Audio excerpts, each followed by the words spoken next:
Hello, everyone, and welcome back to SAR Bellico. I am your host, and I want to thank you for tuning in to what might be one of the most disturbing true encounters ever documented from the Pacific Northwest wilderness. This story comes from the case files of a park ranger who experienced something so unsettling that it fundamentally changed his understanding of what makes a human being capable of true horror. Before we dive into this terrifying account, I want to remind you that if you are new to this channel, please take a moment to subscribe. Hit that notification bell so you do not miss any of our future uploads. Your support means everything to our community, and it helps YouTube's algorithm understand that you want to see more stories like this one. Also, I would like to ask you all to engage with this content. Leave a comment below and let me know where you are watching from and what time of day it is where you are. Tell me if you have ever experienced something in nature that made you question your safety. Tell me if you have ever encountered another human being whose intentions terrified you more than any wild animal ever could. The comment section is where our community comes alive, and your engagement directly impacts how many people get to see this story. Now then, let us begin. This is a true account from a park ranger working in Washington State. Take a moment to get comfortable, because what you are about to hear will challenge everything you think you know about danger in the wilderness. The first thing you need to understand about working as a park ranger is that most of the time the job is profoundly, achingly routine. People imagine rangers as rugged adventurers battling grizzly bears and rescuing hikers from impossible situations. The reality is far less glamorous. Most days you are walking the same trails, checking the same wildlife signs, filing the same reports. You become intimately familiar with the landscape in a way that few others ever will. You know where the Douglas firs grow tallest. You know which clearings fill with wildflowers in spring. You know the precise angle of sunlight as it filters through the canopy in different seasons. I was a trainee park ranger up in Washington State, working in one of the state parks that sits in the Cascade foothills. The park itself is a place of remarkable beauty. Towering evergreens stretch toward skies that seem impossibly vast. The air smells of pine and earth and something indefinable that I have never been able to name, something ancient and watchful. At least, that is how it felt to me even before everything changed. During my tenure as a trainee, I was assigned to patrol the Northeastern Trail System. This particular section of the park was popular with a specific demographic of visitors. The trail I frequented most often was only about 30 to 40 minutes walking distance from a nearby college campus. The terrain was relatively mild, the elevation gain manageable, and the distance reasonable for weekend hikers. For the college students who lived on that campus, it was the perfect destination for a casual outing. On weekends during good weather, the trail would be dotted with groups of these young people. Some came genuinely interested in nature and exercise. They would march along with proper gear and respectful attitudes toward the environment. Others seemed to come more for the social aspect, using the trail as an excuse to spend time outdoors with friends while perhaps consuming some alcohol and enjoying the freedom of a weekend away from campus. Occasionally, we rangers would encounter groups that pushed the boundaries of what was acceptable behavior. We would find discarded beer cans scattered along the trail. We would discover evidence of unauthorized campfires. Sometimes larger groups would become rowdy or disruptive, but for the most part, the college students who used the trail were polite enough. They broke rules, certainly, but they were not aggressive or genuinely threatening. They were just young people enjoying what they perceived as harmless weekend entertainment. What made the college crowd predictable was not their behavior during the day, but their absence during certain times. College students, despite whatever romantic notions exist about their studious nature, are creatures of habit. They party on Friday nights. They sleep off the consequences on Saturday mornings. This meant that Saturday mornings between 6 a.m. and 9 a.m. were invariably the quietest times on the trail. You might encounter an older couple taking an early walk. You might see someone jogging, but during those weekend mornings the trail was almost entirely deserted. This particular Saturday in early autumn was no exception to that pattern. I had started my patrol at 5:45 a.m., before even the earliest hikers would think about arriving. The sun was just beginning to paint the eastern sky in shades of gold and pink. The air was cool, carrying the faint smell of rain from the night before. Everything was damp. The trail was slick beneath my boots and my breath emerged in small clouds of white vapor. The birds were just beginning their morning calls, building from a few tentative notes into the full chorus of a new day. I settled into the rhythm of the patrol, my mind moving into that comfortable state of semi-attention that comes with walking familiar ground. I was checking for any signs of storm damage, fallen trees, or erosion issues. I was also simply present with the landscape, which is part of what I loved about the job. There was peace in it. There was purpose in it. I had been walking for about 20 minutes when I noticed something ahead on the trail that was unusual enough to make me stop and focus. There was a figure ahead of me, roughly 50 or 60 yards up the path. The figure was moving, but moving in a way that immediately signaled something was wrong. The person was walking extremely slowly, almost as if they were uncertain whether their legs would continue to support them. Even from that distance, I could see the unsteadiness in their gait. My first instinct was that this was a hiker who had gotten into difficulty.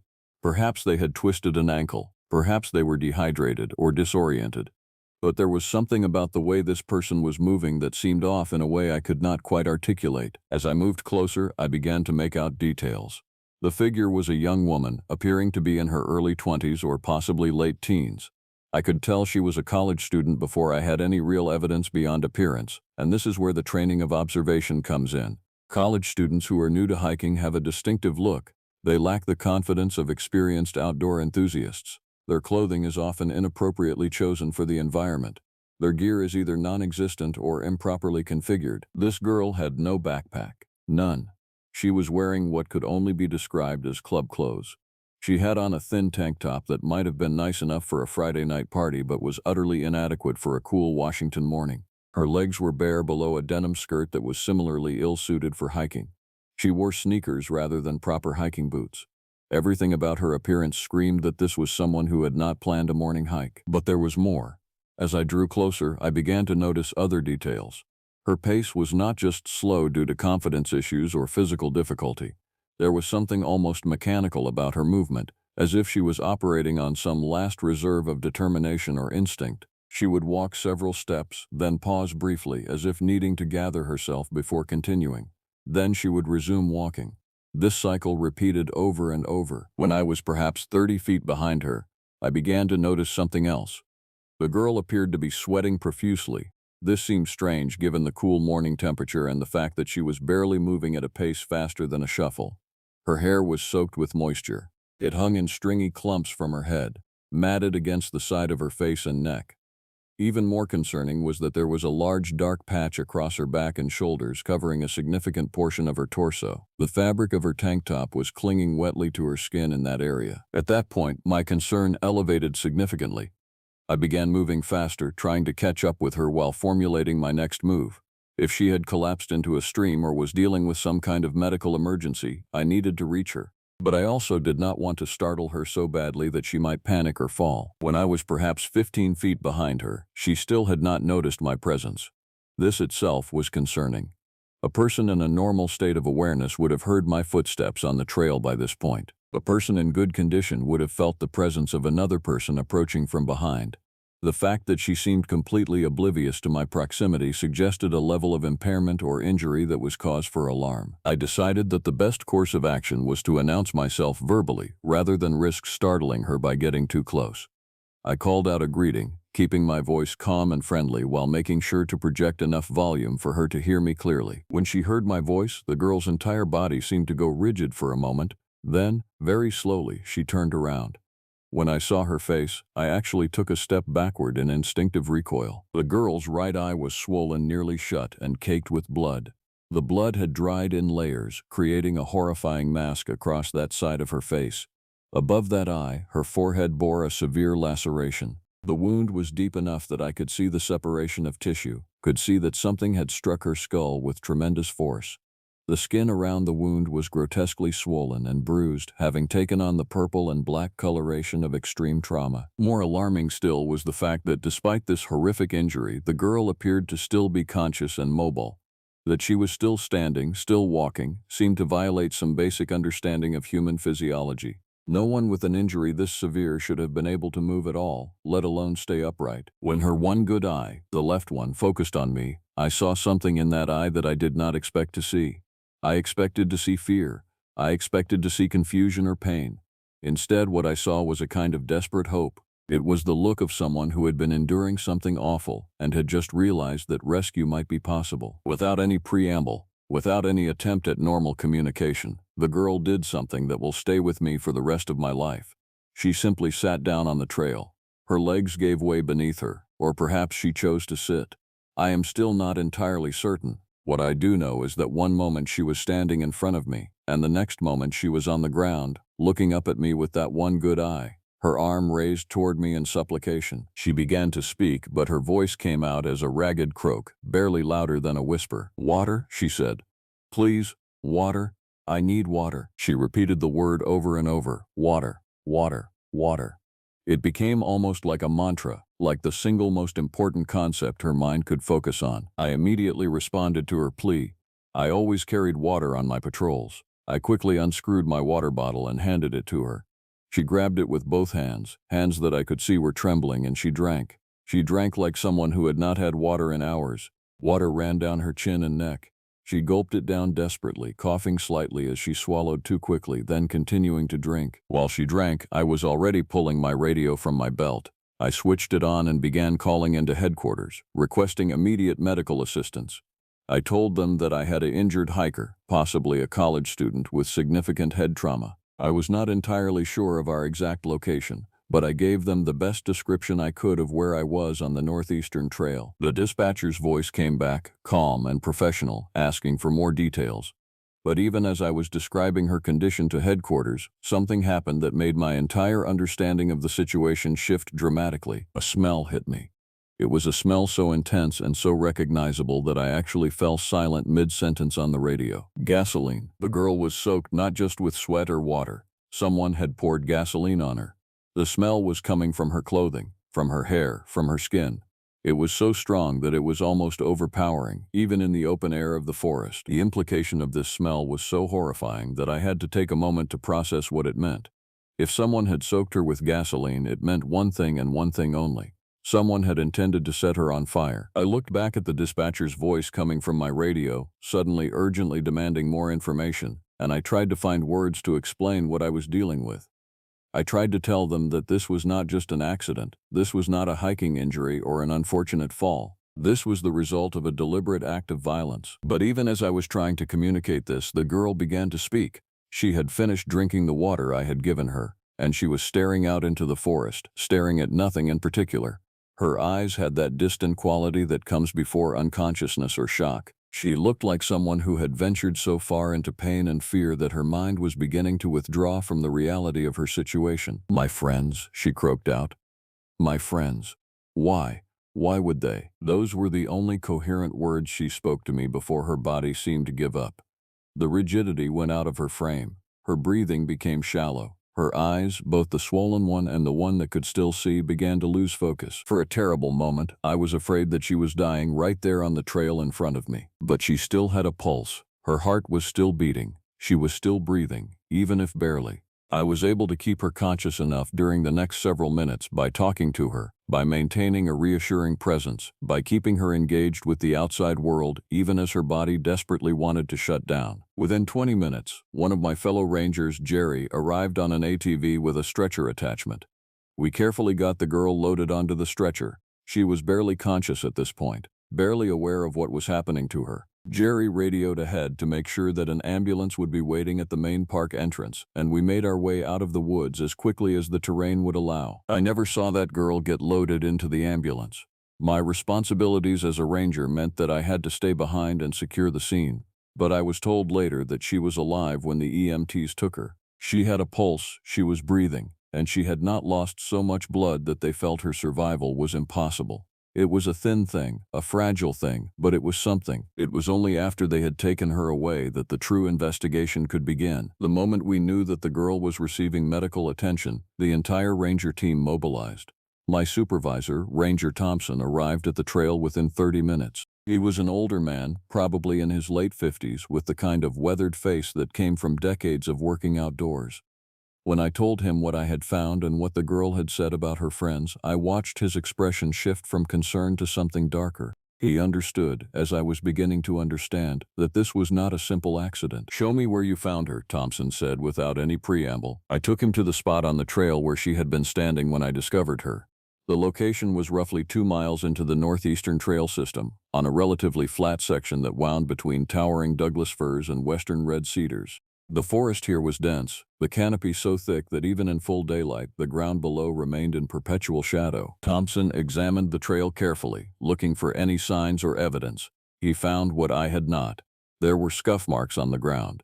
There were places where the dirt and pine needles had been disturbed. To an untrained observer, these might have seemed like nothing, just the natural wear of the trail. But Thompson saw the story they told. He saw the signs of someone stumbling, falling, getting back up, and continuing forward. "How far back does this lead?" he asked me. "I do not know," I admitted. "I found her where you see her and immediately called for medical assistance. I did not track further back." Thompson nodded slowly.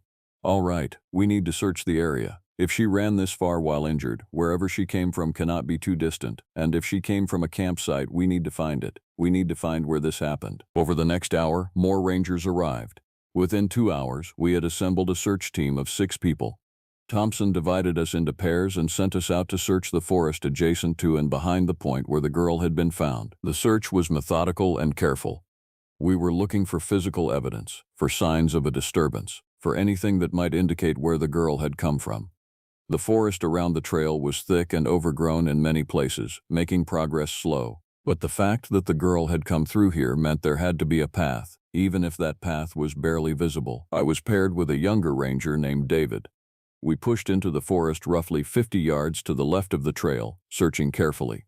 The ground beneath the trees was covered with fallen needles and rotting leaves. Fallen logs lay in various stages of decay, creating an obstacle course that seemed designed to slow progress. We searched for nearly an hour without finding anything of significance. My arms were scratched from pushing through brush. My legs ached from climbing over obstacles. I was beginning to wonder if we were searching in the wrong direction when David suddenly held up his hand. "There," he said, pointing ahead. At first, I could not see what he was pointing at. The forest ahead looked like any other section of forest we had been searching through. But as I looked more carefully, I began to see it. There was a subtle break in the vegetation. The brush and smaller plants seemed slightly less dense. There was a faint path, barely visible, that seemed to lead deeper into the woods. We radioed back to Thompson with our discovery, and he told us to proceed forward carefully, following the path to see where it led. The path grew clearer as we followed it deeper into the forest. It became obvious that multiple people had been using this route. The vegetation on either side of the path showed signs of being pushed aside and broken. We followed it for perhaps 200 yards when we came upon a clearing. It was a small clearing, probably no more than 20 by 20 feet. At some point in the past, a tree had fallen here, perhaps due to age or weather, and in that clearing, someone had created a camp. The evidence was unmistakable. There were charred rocks arranged in a fire ring. There were logs placed around the fire as seating, and scattered about the clearing were the remnants of a party. Empty beer cans were strewn about. Empty liquor bottles lay on their sides or had been placed haphazardly around the campsite. There were food wrappers and other trash scattered around. This was clearly where the college students had gathered. But what made my blood run cold was what I smelled the moment I entered the clearing. Gasoline. It was not the faint residual smell that still clung to the girl's body. It was strong and recent. The smell was concentrated near the fire ring, near where someone had arranged the logs and stones to create a place for burning. "Oh God," David said beside me, his voice tight and strained. "Oh God, no." We immediately radioed Thompson. He arrived at the clearing within 15 minutes, moving faster than I had thought possible for a man his age. When he entered the clearing, he immediately understood the gravity of what we had found. Thompson did not touch anything. He simply stood in the center of the clearing and looked around, his expression grim and hardening as he took in the details of the scene. His eyes moved from the fire ring to the gasoline smell to the arrangement of logs, and I could almost see the horrible understanding settle over him like a shadow. "Call this in," he said quietly. "Tell them to contact the police. Tell them we have found the attack site." Within an hour, the area had been cordoned off with police tape. Within 2 hours, sheriff's deputies and state police investigators were photographing and documenting everything. The clearing was treated as a crime scene, because that is precisely what it was. The investigator in charge was a detective named Carlson, a sharp-featured woman in her 40s who had the kind of efficient manner that comes from years of dealing with human violence. She interviewed all of us rangers carefully, documenting our discovery and the exact state of the scene when we found it. What became clear very quickly, even before any formal investigation could be completed, was the narrative that the physical evidence told. The college students had gathered at this clearing. They had built a fire and drunk alcohol. At some point, an argument had erupted. The girl had become a target. She had been attacked. She had been beaten badly enough that she had a severe head wound. She had been doused with gasoline, and then someone had attempted to set her on fire. The only thing that had saved her life was a lighter that did not work or a spark that would not catch at the critical moment. Someone had tried to light a stick in the campfire to create a torch, but the process had been slow enough that the girl had managed to escape. She had fled into the forest, covered in gasoline and bleeding, running on pure adrenaline and the primal need to survive. She had stumbled through the dark woods, disoriented and in agony for how long we did not know. But eventually, she had made it back to the trail, back to that spot where I found her, where she had collapsed and begged for water and whispered about her friends. The detective pulled us rangers aside at one point and asked us about the girl's condition, about anything she might have said that could help identify her or her attackers. She said, "My friends," I reported, over and over, like she could not understand why her friends would do this to her. Detective Carlson's jaw tightened. "That matches with what we are seeing here," she said. "Whatever happened, it was not done by strangers. This was done by people she knew. This was done by people she trusted." That detail, more than almost anything else, made the horror of the situation crystalline and complete. This was not a random attack. This was not violence perpetrated by a stranger with a weapon and terrible intentions. This was violence perpetrated by friends, people the girl knew, people she had spent time with, people she had trusted enough to go camping with in the woods. As the day progressed and the investigation continued, more details began to emerge. The college students had reported themselves missing. The girl's friends, the ones who had not actively participated in the attack, or the ones whose consciences had suddenly awakened to what had nearly happened, had called the police. They had reported that a group had gone camping in the woods near the state park. They reported that one of the girls in the group, a girl named, actually I should not give you her real name. Let me just say the girl was a sophomore at the nearby college. Let me call her the victim, because that is what she was. The victim had allegedly gotten into some kind of conflict with other members of the group. People had said she needed to be taught a lesson. And then, over the course of the night, that abstract concept of teaching a lesson had become something horrifyingly concrete and real. As the hours passed and we remained at the crime scene, I found myself moving between states of emotion. There was anger at the violence that had been perpetrated. There was horror at how close it had come to being fatal. There was a kind of sick fascination with the psychology of how a group of college students, people who should have been thinking about exams and social lives and career possibilities, had instead been planning to murder one of their own. But above all, there was a deep unease that went beyond the immediate crime. What troubled me most was not the attack itself, as horrific as it was. What troubled me was the fact that the girl, in the moment when she saw me after going through something that should have killed her, had not expressed fear of me or suspicion of strangers. Instead, she had expressed confusion about her friends. She had asked why. She had repeated their names in her mind, trying to make sense of something that had no sense to it. That, to me, was the true horror. The true darkness was not in the violence itself. The true darkness was in the betrayal. The investigation that followed unfolded over the course of days and then weeks. The girl, whose identity was eventually released to the public, was named Sarah. She was a 19-year-old sophomore at the university, majoring in business administration. She was, by all accounts, a normal college student. She had friends, she had attended classes, she had dreamed about her future. And on one autumn night, her friends had tried to kill her. Sarah spent 2 weeks in the hospital recovering from her injuries. The head wound required surgery. There was a risk of permanent brain damage, though fortunately that did not materialize. Her physical injuries healed. What remained, I learned later from news reports and updates in the ranger community, was psychological damage that would take far longer to address. But Sarah's condition was not what consumed most of the rangers' attention during those following weeks. What consumed us was the fact that we had been drawn into an official investigation. We were potential witnesses. We had to provide formal statements. We had to participate in reconstructions of the crime scene. We had to assist the police in understanding the exact geography and condition of the location where the girl had been attacked. I found myself increasingly involved in the investigative process. Detective Carlson seemed to trust my observations, and I was frequently consulted about the layout of the forest, the distance between the trail and the clearing, the difficulty of the terrain a severely injured person would have had to traverse to reach the point where I found her. As I worked with the investigators, more details about the attack began to emerge. Through interviews with other college students who had been present or had heard about what happened, a narrative developed. It was a narrative that transformed the attack from a senseless act of random violence into something almost more disturbing, which was that it was premeditated. The attack had not erupted spontaneously from a drunken argument. The attack had been planned. Over the course of the day and into the evening, a plan had developed among a subset of the group. Sarah would be taken into the woods. Sarah would be harmed. This was discussed explicitly. This was agreed upon by multiple people. The reason for this plan was, by most accounts, a romantic conflict. There was a boy named Marcus. Marcus was attractive, or at least he was attractive to the person who seemed to be the ringleader of the attack, a girl named Jessica. Jessica had made it clear through words and actions that she wanted a relationship with Marcus. But Marcus seemed to be interested in Sarah instead. Sarah and Marcus had flirted. Sarah and Marcus had maybe even kissed at some point. Whether or not anything more had happened between them seemed unclear from the accounts I read in police reports and news articles, but it did not matter. What mattered was that Jessica perceived Marcus as being hers, and Sarah as being a threat to that possession. What mattered was that Jessica had decided that Sarah needed to be punished for this transgression. And what mattered most of all was that when Jessica had expressed this desire for revenge, when she had started planning what she wanted to do to Sarah, nobody had stopped her. Nobody had walked away.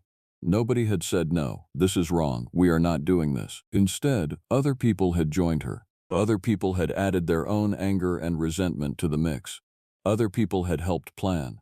Other people had participated. From what I could gather from the investigation and the news reports that followed, there seemed to be at least 4 people who were actively involved in the attack. Jessica was clearly the ringleader. There was another girl, named, I am trying to remember, I think her name was Amanda, who had been part of the original plan and who had participated actively in the violence. There were 2 boys who had been less enthusiastically involved but had not done anything to prevent the violence either. The gasoline had been Jessica's idea. She had brought it specifically for this purpose. She had mentioned multiple times over the course of the day that she wanted to burn Sarah. She wanted to hurt her. She wanted to leave her marked and damaged. The beating had been vicious and calculated. Sarah's head wound had come from being struck repeatedly with a piece of firewood. Sarah had not fought back effectively, possibly because she had initially not understood what was happening, possibly because she had been drunk herself, possibly because she had been shocked by the betrayal. There was a moment, according to one account, where Sarah had tried to run, and the group had chased her, cornering her, hitting her again. But then, salvation had come in the form of a faulty lighter and slow-burning wood. Jessica had wanted to light a stick to create a torch. She had tried multiple times with her lighter, but the lighter was not working. She had thrown it aside in frustration and had tried instead to place a stick in the campfire. But the wood was damp from the night air, or perhaps it was old wood that burned slowly. The process of coaxing a flame from that stick to create a torch had taken long enough for something to change in the group's dynamic. Perhaps some of them had suddenly understood the gravity of what they were doing. Perhaps Sarah's suffering had been enough that their anger had burned away and fear had taken its place. Or perhaps Sarah had simply seized the moment, had summoned whatever reserves she had left, and had run. Whatever the reason, Sarah had managed to escape. She had fled into the forest. She had stumbled through the darkness, soaked in gasoline and bleeding, her mind barely conscious of what was happening. She had wandered for hours, lost and terrified, until eventually she had found the trail. The investigation that followed the arrest of the perpetrators was intensive and public. The case had caught the attention of the media. A group of college students attempting to burn one of their own alive made for compelling and horrifying news. Over the course of the following month, the story consumed local news cycles. Sarah's recovery became a point of public interest. The trial, when it finally came, was well attended and extensively covered. I was called to testify about the condition in which I had found Sarah.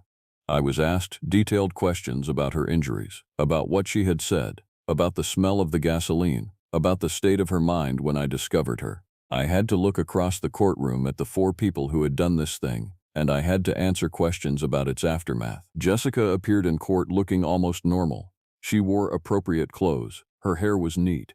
She had an expression of concern or at least neutrality on her face. It was hard to look at her and imagine that she had planned to burn a human being alive because of romantic jealousy. It was hard to reconcile the girl sitting at the defense table with the person who had beaten Sarah and doused her with gasoline. Amanda looked more affected. She cried during the proceedings. But tears, I realized, meant nothing. They did not undo anything. They did not make her less culpable for what she had done. The two boys, whose names I am trying to recall, looked somewhat bewildered by the entire process, as if they still could not quite believe that this had become a formal legal proceeding, that they faced serious criminal charges, that their lives had been permanently altered by decisions they had made during a single night. The trial lasted 3 weeks. The prosecutor built a meticulous case. Physical evidence was presented. Witness testimony was given.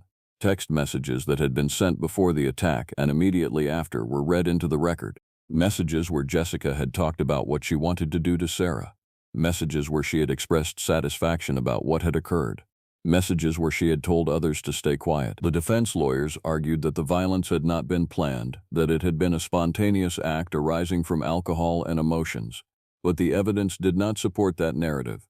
The gasoline had been brought specifically. The plan had been discussed. Jessica had made multiple statements about her intention to hurt Sarah. At one point during the trial, a message was presented. It was a message that Jessica had sent to Amanda while Sarah was still in the hospital, still fighting for her life. The message said, "I wish she had burned. That is what she deserved." I watched Sarah during the trial. She sat in the courtroom despite her injuries, despite her ongoing recovery. She had lost sight in one eye. She had permanent scars. She had suffered psychological trauma that would never fully heal. And yet she showed up, day after day, and she listened to what had been done to her, and she answered questions about her ordeal. I also watched the jury. 12 citizens who had to listen to this case, who had to weigh the evidence, who had to come to a verdict about what should happen to these young people who had nearly committed murder. In the end, the verdict came quickly. All 4 defendants were found guilty. Jessica received the harshest sentence, 23 years in prison. Amanda received 20 years. The 2 boys received sentences in the teens. These were not light sentences. These were sentences that would consume most of the remainder of their young lives. But when the verdict came down, when the judge announced the sentences, I did not feel satisfaction. I did not feel that justice had been served. What I felt was a deep, pervading sadness. 4 young people would spend decades of their lives in prison. Sarah would live with her injuries and trauma for the rest of her life. A community had been shattered by senseless violence perpetrated by people who should have been thinking about their futures, about friendships, about love and growth, and all the things that young people are supposed to think about. After the trial concluded and the media attention began to fade, I found myself unable to return to the routine of my ranger work in the same way I had before.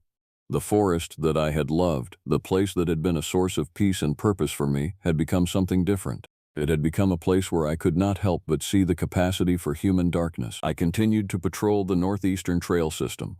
It was my assigned area, and I was a professional. I did my job. But something had changed in my relationship with the work. I found myself thinking differently about the people who came to the forest. I found myself wondering about the darkness that might lurk beneath the surface of any group of college students laughing and joking along the trail. I found myself questioning what humans were capable of doing to one another, and why we seemed so eager to inflict suffering. The clearing where Sarah had been attacked was no longer visible to casual hikers. The police tape had been removed once the investigation was complete, but the site remained cordoned off informally. We rangers made sure that the path to it was not maintained, and gradually, as seasons passed, the forest began to reclaim it. The brush grew back. The logs that had been used as seats were gradually covered with new growth. Eventually, the clearing would be indistinguishable from the rest of the forest. But I knew where it was. I could find it if I wanted to. And sometimes, during my patrols, I would find myself drawn toward that spot. Drawn to stand in that place where human beings had failed one another in the most fundamental way. One afternoon, maybe 2 months after the trial ended, I found myself standing in that clearing again. The forest was very quiet. It was late autumn, and the trees were beginning to shed their needles. The light that filtered through the canopy was golden and soft and somehow mournful. The fire ring was still there. The rocks still blackened from the fire that had burned that terrible night. I stood there for a long time, trying to understand something that I could not quite articulate. I was trying to understand how human beings could be capable of such deliberate cruelty. I was trying to understand what psychological mechanism allowed people to hurt someone they had called a friend. I was trying to understand the specific nature of the darkness that had taken root in those 4 college students and had expressed itself in an attempt at murder. But the forest offered no answers. The forest was simply the forest. It was beautiful and indifferent. It did not judge. It did not mourn. It continued its cycles regardless of what human beings did within its boundaries. A tree did not attack another tree out of jealousy. An animal did not conspire to burn one of its companions alive. The violence of nature, the predation and the struggle for survival, operated according to principles that were understandable and even acceptable in their own way. A bear did not kill another bear because it was jealous of a mate. A predator did not hunt for malice, it hunted for survival. It hunted because hunger demanded it. It hunted because that was the way the natural world operated. But humans had created something beyond mere survival. Humans had created concepts like jealousy and revenge and spite. Humans had created the capacity to hurt one another not for survival but for psychological satisfaction, for the pleasure of causing pain, for the assertion of dominance or for punishment or for reasons that seemed to defy rational explanation. As I stood in that clearing, I found myself wondering if I had been wrong about what I considered the scariest part of working in nature. I had been trained to respect dangerous animals. I had been taught to understand their behavior and to mitigate risks around them. Grizzly bears, mountain lions, venomous snakes, these were all dangerous creatures, and all of them were unpredictable in their own ways. But there was a rationality to animal danger. There was a comprehensible reason for their violence. But human darkness seemed to operate according to a different logic. It seemed to emerge from someplace that did not follow rational rules. It was motivated by things that I could not categorize or predict. It came from people who looked normal, who dressed well, who attended college and had families and friends. It came from the surface, from the everyday world, and it expressed itself in moments of shocking brutality. In my years as a ranger, I had also had to deal with wildlife that threatened human safety. I had had to tranquilize dangerous animals. I had had to kill animals that posed an unacceptable risk, but in every case, the animal was simply being an animal. It had no moral dimension to its actions. It was not good or evil. It was simply acting according to its nature. But what about humans who acted according to their nature? What did that say about human nature itself? If cruelty and violence could emerge so easily, so seemingly naturally from a group of college students, what did that suggest about the species as a whole? I think this is what troubled me most as I stood in that clearing in the autumn light. It was not the specific act of violence that had occurred there. It was what that act suggested about the human capacity for evil. It was the understanding that darkness did not come only from outside, from dark forests and dangerous creatures, but from inside, from the hearts of people who wore normal clothes and attended normal schools and lived normal lives. I stayed in the clearing for perhaps an hour. I did not do anything in particular. I did not look for evidence or conduct any kind of investigation. I simply stood there and let the reality of the place sink into me. I let the knowledge of what had happened here become part of my understanding of the forest and of the world. When I finally left the clearing and walked back toward the trail, I felt as though something had shifted inside me. Not dramatically, not in some visible way that someone else could have observed, but something in my fundamental understanding of the work I did and the world I lived in had changed. The weeks and months that followed the conclusion of the trial were strange in their own way. Life returned to something approximating normal. The rangers went back to their routines. The trail system was used by hikers and nature enthusiasts. The forest continued its cycles of growth and decay and renewal. But I found that I was changed in ways that were difficult to articulate. I continued my work with the same dedication and professionalism that I had always brought to it. But there was a new awareness in me, a new sensitivity to the darkness that could lurk beneath the surface of normal human interaction. I began to notice things that I had not really paid attention to before. I noticed the way that groups of young people sometimes had dynamics within them that seemed almost predatory. I noticed the way that certain individuals seemed to dominate others. I noticed the subtle hierarchies and power structures that existed even within groups of friends who were supposedly equals. I also became more aware of the capacity for cruelty that seemed to exist in human nature more broadly. I would read news reports about other crimes, other acts of violence perpetrated by people against people they knew. I would see these reports and I would think about Sarah, and I would think about how often this particular type of violence seemed to occur, how often groups of humans seemed to band together against one of their own, how often jealousy and spite and simple human cruelty seemed to motivate people to extraordinary acts of violence. One evening, I was sitting in the ranger station with some of my colleagues, and one of them mentioned that he had read a news article about a similar case in another part of the country. A group of teenagers had tortured another teenager. They had filmed it, they had shared it on social media, The casual horror of people documenting violence and disseminating it for entertainment had struck me deeply. I asked my colleague where he thought this capacity for cruelty came from. I asked him if he thought humans were inherently evil, or if it was something that was developed and learned through exposure to other cruelty. He thought about it for a long moment. Then he said something that has stayed with me. I think, he said, that humans are capable of both great good and great evil. But I think we are more easily motivated to evil than we are to good. Good requires effort and consciousness and a continuous choice. Evil is easy. Evil is just letting your worst impulses run free. I think about that observation often. I think about the 4 college students, and I think about how easy it must have been for them to slip from abstract anger to concrete violence. I think about how there was probably a moment somewhere in that progression where someone could have stopped it. Someone could have said no. Someone could have walked away. But nobody did. And the lack of anyone doing anything, the absence of resistance, seemed to enable the violence to escalate until it nearly ended in murder. During this time, I also became aware that Sarah's recovery process was ongoing and difficult. News articles occasionally covered her situation. Some were sympathetic pieces about her resilience. Others were more exploitative, featuring interviews with her or photographs of her recovery. She had given interviews to magazines and newspapers about her experience. She had decided to make her story public, to advocate for justice, and to make people aware of the realities of violence perpetrated by peers. Reading these articles and these interviews, I became aware of layers of the experience that I had not been privy to during the investigation.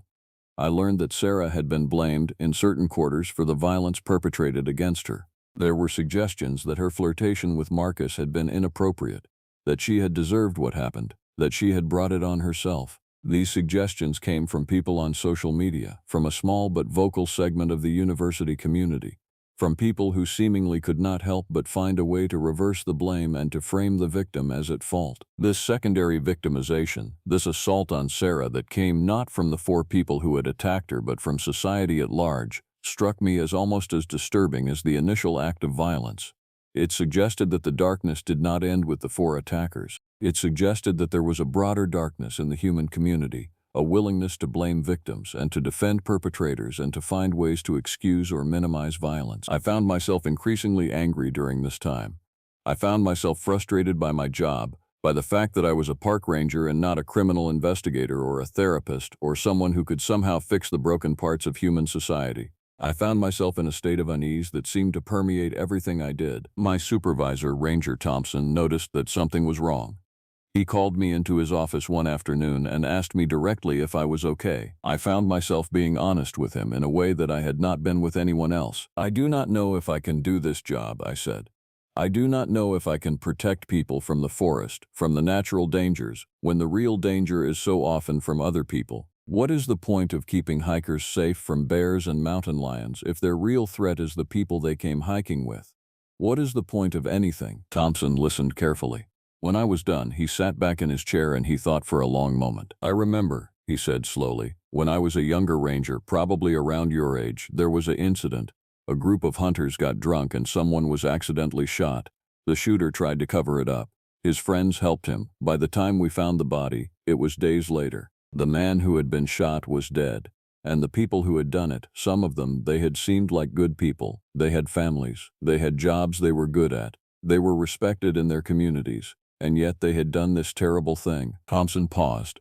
He looked out the window of his office, at the forest that stretched beyond the edge of the ranger station. I spent a long time, he continued, being angry about human nature.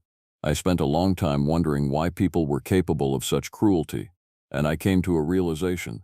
The capacity for darkness is part of being human. It is part of who we are. But so is the capacity for light. So is the capacity for good and for kindness and for heroism. He turned back to look at me directly. You found that girl? He said. You helped her. You did not save her life, exactly. The combination of her own will to survive and the accident of circumstances that prevented the fire saved her life. But you were there. You gave her water. You called for help. You did the job you were supposed to do. And because of that, she survived. Because of that, the people who hurt her are now in prison. Because of that, maybe she will recover, and maybe she will go on to do good things with her life. But what about the next time? I asked. What about all the times I cannot be there? What about all the people who do not survive because there is no one there to help? I do not know, Thompson said. I do not have the answer to that. But I know that the job matters, and I know that you matter. And I know that if you walk away, if you stop doing this work, then you are letting the darkness. Welcome to my channels. I'm Mr. Palecho and Mr. Geronimo. Before I tell you this story, I'd like to ask you a question. Where are you listening right now? What city or village are you in? And, more importantly, what time is it? I want you to think about this for a moment because, however strange it may seem, knowing that you're listening from a specific location makes this story feel less like something that happened to someone else and more like something that could have happened to any of us, and perhaps still could. For the past 4 years or so, I have worked as a full-time park ranger for the British National Trust. Established almost 130 years ago, the National Trust is the largest heritage conservation society in the United Kingdom, and its job is to look after places of historic significance and natural beauty across the country. This includes everything from old stately homes to national parks, ancient forests to remote mountain ranges that have stood for thousands of years, watching over the land and the people who dare venture into them. I grew up in County Down, in Northern Ireland, and have spent my entire life in this corner of the world. There is a peculiar kind of beauty here, the sort that only exists in places where human civilization is always one step away from something far older and far wilder. The landscape remembers things. The mist that rolls across these mountains in the early morning holds secrets. Old roads wind through valleys where no one walks anymore, and the sheep on the hillsides seem to know things that we do not. My career as a park ranger inevitably saw me posted to the Mourne Mountains. The mountains encompass a few different forests and parks that come under the jurisdiction of the National Trust. Silent Valley, Tollymore, and Ross Trevor are among the most prominent, but there are countless others, smaller pockets of wilderness that most people never venture into, places where the paths are not well marked and the terrain shifts beneath your feet as if the earth itself is uncertain. Since all of these mountains are in an area that is only about 15 miles across, they are all under the remit of the team I am a member of. It is a small team, but we are expected to know every inch of these mountains like we know the backs of our own hands. I said I have been a ranger for 4 years, but I did my training around Mourne too, and since I was raised just north in Lurgan, I knew the area like the back of my hand long before I received my official position. I grew up running through these hills, fishing in these streams, sitting by fires on cold nights listening to stories that old men told about what lived in these mountains. Stories that I had largely dismissed by the time I became an adult. That is the way of things, is it not? We grow up believing in the mysteries of the world, and then we are taught that there are no mysteries, only things we have not yet explained. My experience meant that team members would often come to me if they needed any expert advice on local terrain and navigation. I was the one they called when someone went missing in the hills, the one they consulted when they were unsure about a particular trail or wanted to know the safest way to guide a group through an unfamiliar part of the mountains. This is how I ended up getting a phone call early one morning from a colleague in need of assistance. The call came in at 6:30 in the morning. I remember because I was still drinking my first cup of tea, standing at the kitchen window looking out at the mist that was rolling across the hills beyond my house. My colleague, whose name I will not mention, though those who work in our department know who she is, was speaking in a voice that suggested she had not slept much the night before. She had had a call from someone she described as a very upset camper who had woken up at dawn to find a couple of dead sheep outside his tent. That is the phrase she used, a couple, not 3 or 4, not a flock, a couple. And since sheep have a nasty habit of turning up dead for a multitude of reasons in these mountains, I did not think too much of it. They die from disease, from falls, from predators, from exposure to the elements. Dead sheep are as common a sight in the hills as dead birds. I did not think much of it at all. I should have thought more. I should have remembered the old stories. As I might have touched on, the reason my colleague had asked for my help was because I would have a much better chance than her of actually finding where the guy was camped. The mountains are vast and deceptive. A person can be lost in them within minutes if they do not know what they are doing. As much as I was willing to lend a hand, I was curious as to why the camper could not just lead my colleague back to his camp. Surely, if he had managed to find his way to us, he could find his way back to his own tent. My colleague replied something to the effect of, "It is not that he cannot go back, it is that he will not go back." There was something in her voice when she said this, something that suggested she had already tried to convince him to return, and something about his refusal had unsettled her. Honestly, she said, he seems terrified. This really piqued my interest because although a few dead sheep definitely is not the most pleasant thing to wake up to, I could not see how someone would be terrified of it. The camper was a grown man from what I could gather, not some nervous youngster on his first trip into the wilderness. And yet he was terrified enough that he would not return to his own campsite, would not even go back to collect his belongings, his sleeping bag, his food, his warmth, terrified enough to abandon everything and flee to a place where there were people. That is not normal behavior. Then add the fact that he was too scared to even go back to collect his belongings. As I said, it piqued my interest. Not in a good way. There was something in my gut even then that told me this was not going to be a simple situation. The old stories my grandfather had told me, stories that I had largely forgotten, seemed to stir in the back of my mind. I pushed them away. I was a modern ranger. I did not believe in folklore and warnings and things that lived in the mountains. From the fairly vague description I was given by my colleague, I was able to roughly pinpoint the area where the guy's camp had been. The camper had mentioned some landmarks, some features of the landscape that he remembered from the previous day. He had been walking along a certain trail, had crossed a stream at a particular point, had noticed a distinctive rock formation. These details, though scattered and somewhat disjointed, painted a rough picture in my mind of where he might have been. If he had been pitched at a marked campsite, one of the official sites that the National Trust maintains and monitors, it would have been much easier to find him and a much more public affair.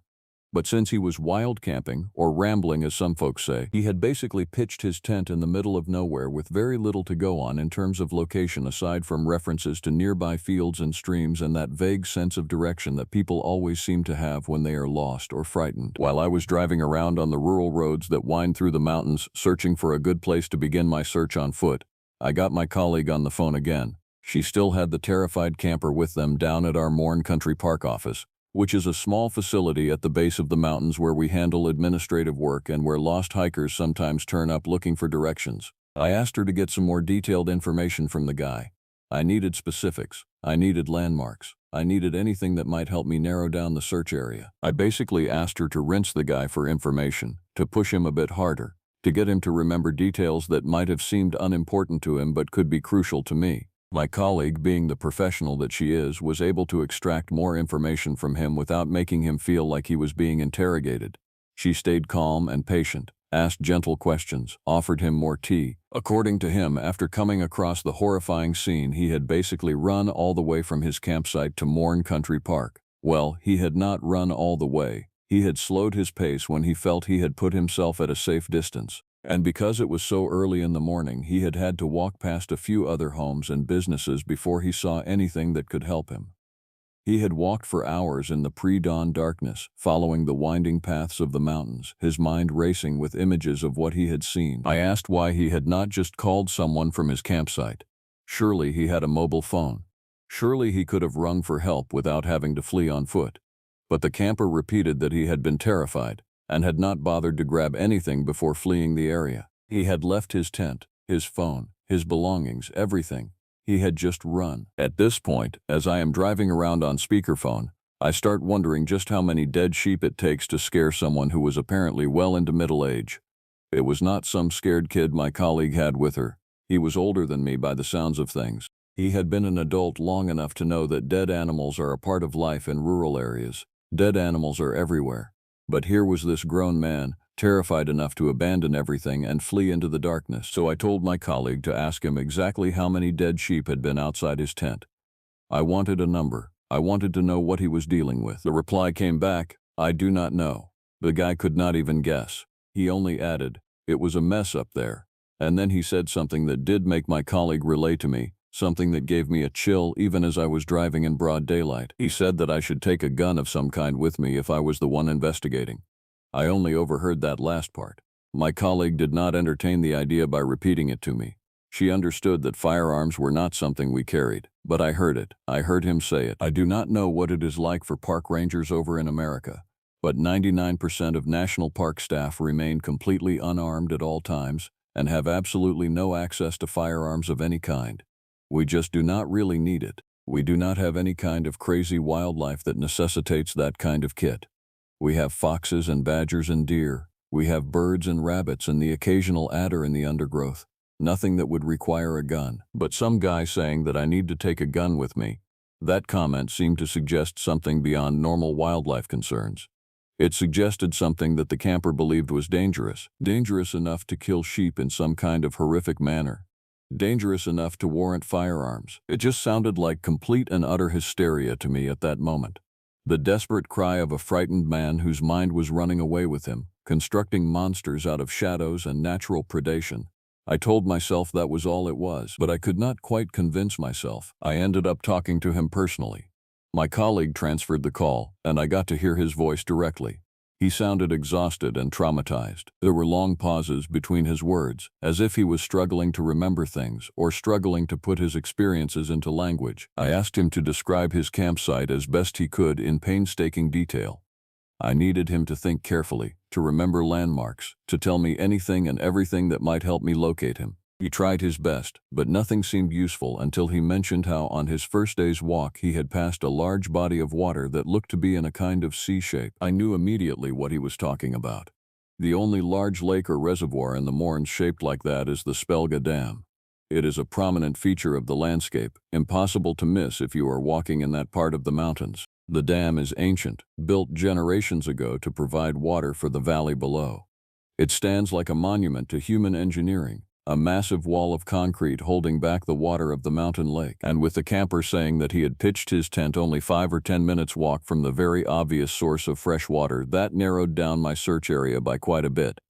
The region around Spelga Dam is vast, but it is not unlimited. I could focus my efforts in that general vicinity. Then, after playing a little mental game of where I would camp near Spelga, considering shelter, elevation, concealment, I decided to drive over to check out 2 distinct places that had great cover and concealment. These were spots I knew from my years of ranging in the area, places where I had found campers before, both official and unofficial. The first one was no good.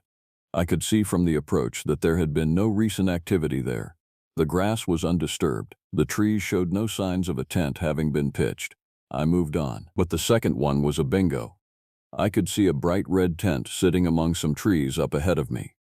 The guy had chosen to camp among some trees, meaning I could not see much from a distance, not the dead sheep included. But after trudging across a muddy field and hopping a fence, I finally got a good look at what had scared the camper so much. And let me tell you, it put the fear of God into me too. From what I could gather, the reason why the man had been unable to give us an exact number of dead sheep is because there were bits and pieces of wool, flesh and bone strewn all over his campsite. It was mind-bogglingly upsetting to look at. The scene was not something that any predator, no matter how wild or how hungry, would have created in this way. This was not predation. This was something else entirely. I had never seen anything like it in all my life, let alone during the course of my ranger career. The remains were scattered in what appeared to be a deliberate pattern, almost ritualistic in nature. I stood at the edge of the campsite for a long moment, unable to fully process what I was seeing. My mind kept trying to make sense of it, kept trying to fit it into some framework of natural explanation. But there was nothing natural about this scene. The tent itself was still standing, the bright red fabric almost grotesque against the backdrop of the gore surrounding it. How the camper had slept through whatever had happened, how he had not woken to the sounds of bleating sheep, the thrashing and the struggle, I could not begin to imagine. Either he had been an extraordinarily heavy sleeper, or something about the circumstances of that night had ensured his continued sleep despite the carnage occurring just outside his shelter. I had to count the sheep's skulls, or what I could at least guess were the remains of their skulls, to get an accurate number. I moved through the scene slowly, carefully, trying not to disturb any more of the remains than absolutely necessary. I counted 1 skull, broken and partially buried in the soft earth. Then another, picked clean of flesh, and another, and another. 4. There were 4 sheep, or what remained of 4 sheep. 4 eviscerated sheep around that man's campsite. 4. The manner of their deaths was what truly disturbed me. This was not the work of a pack of dogs, no matter how feral or how large. Dogs kill quickly, usually. They go for the throat or the vital organs. They tear and rend and consume.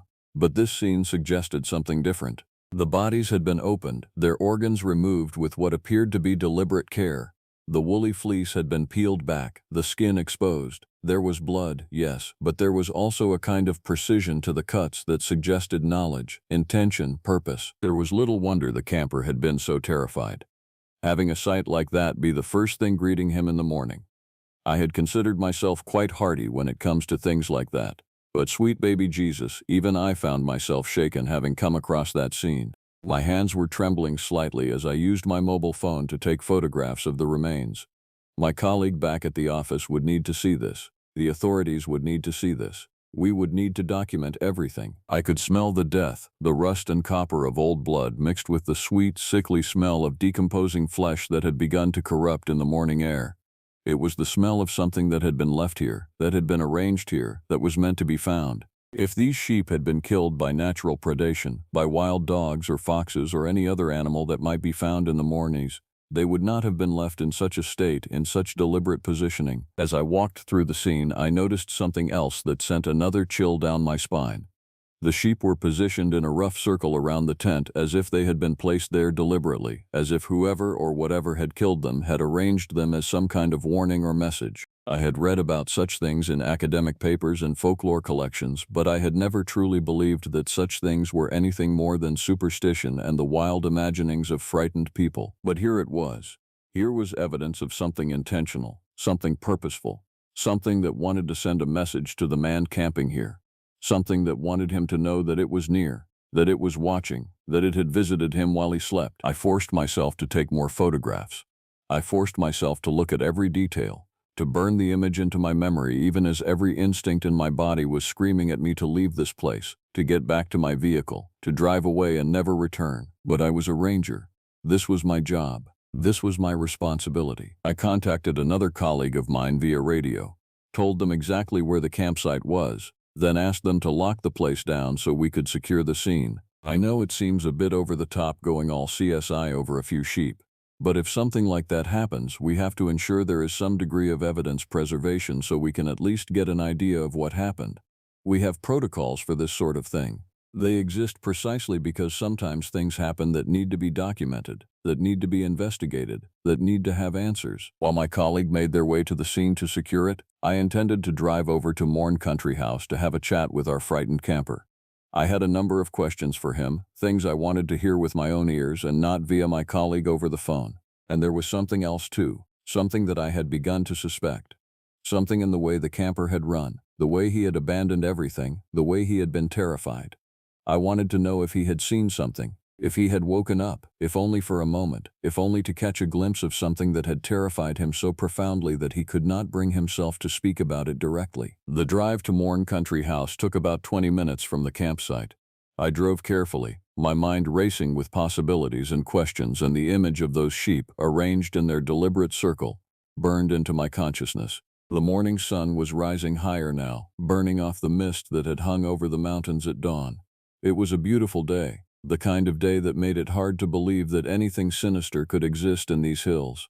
But beauty and horror are not mutually exclusive. They often walk hand in hand. When I arrived at the office, the guy was still quite shaken up. He was sitting in the little porta-cabin in the car park that serves as the National Trust office for Morn Country House. It is a small structure, hardly more than a glorified shed, but it serves its purpose. Inside, it smells of old coffee and paperwork. There are maps on the walls showing the boundaries of the park, the hiking trails, the areas that are off limits. My colleague Jane had already given him about 3 or 4 cups of tea and was only happy to make me one too before I got to asking my questions. She was a good colleague, Jane, professional, competent, but also compassionate. She could see that this man was genuinely traumatized, and she was treating him with the care that such a person deserved. The camper was a man in his 50s, with weathered skin and the kind of build that suggested he spent a lot of time outdoors.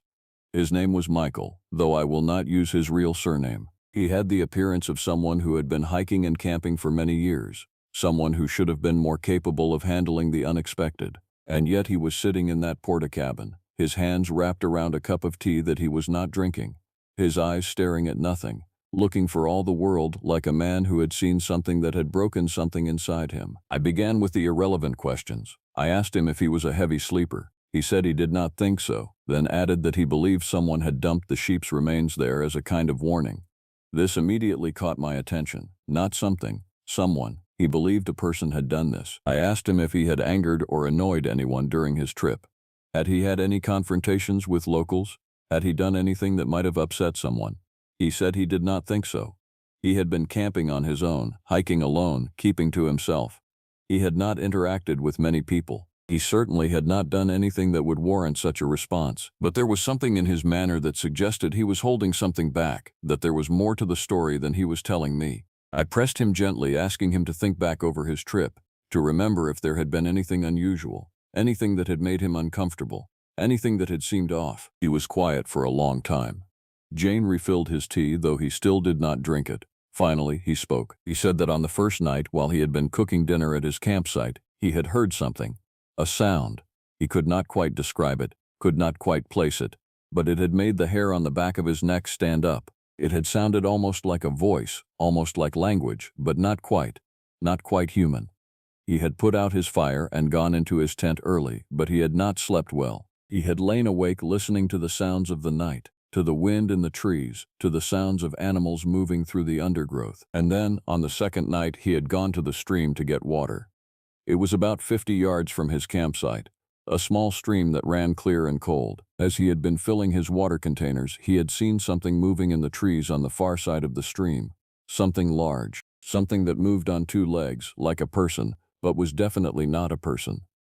When he had shown his torch in the direction of the movement, there had been nothing there. Just trees and shadows and the sound of branches breaking as something large moved away from the light. That is when things started to feel wrong, Michael said. That is when he knew something was not right about this place. Something was in the mountains with him. Something was watching him. On the third night, the night before he had found the sheep, he had heard the bleating of the sheep in the darkness. At first, he had not understood what he was hearing, but then he had realized that the sounds were coming from near his campsite, just beyond the circle of light from his fire. The sounds had been frantic, panicked, as if the animals were being chased or herded deliberately toward him. He had grabbed a stick from near his fire and had moved toward the sound, but something in his gut had told him not to go out there, not to step beyond the relative safety of his tent's light. So he had stood in the entrance of his tent, stick in hand, and had waited. The sounds of the sheep had continued for a while, and then they had stopped. Just stopped, suddenly, as if whatever had been happening had concluded. Michael had spent the rest of the night awake, listening, waiting, his stick held tight in his hands, and when dawn had come, when the first gray light of morning had began to illuminate the landscape, he had gone out to see what had become of the sheep, and he had found them, arranged in that circle, gutted and desecrated and left as a message. That is when he had run. That is when he had abandoned his tent and his belongings and had fled toward the safety of the park office and other people. Because he understood in that moment what the message meant.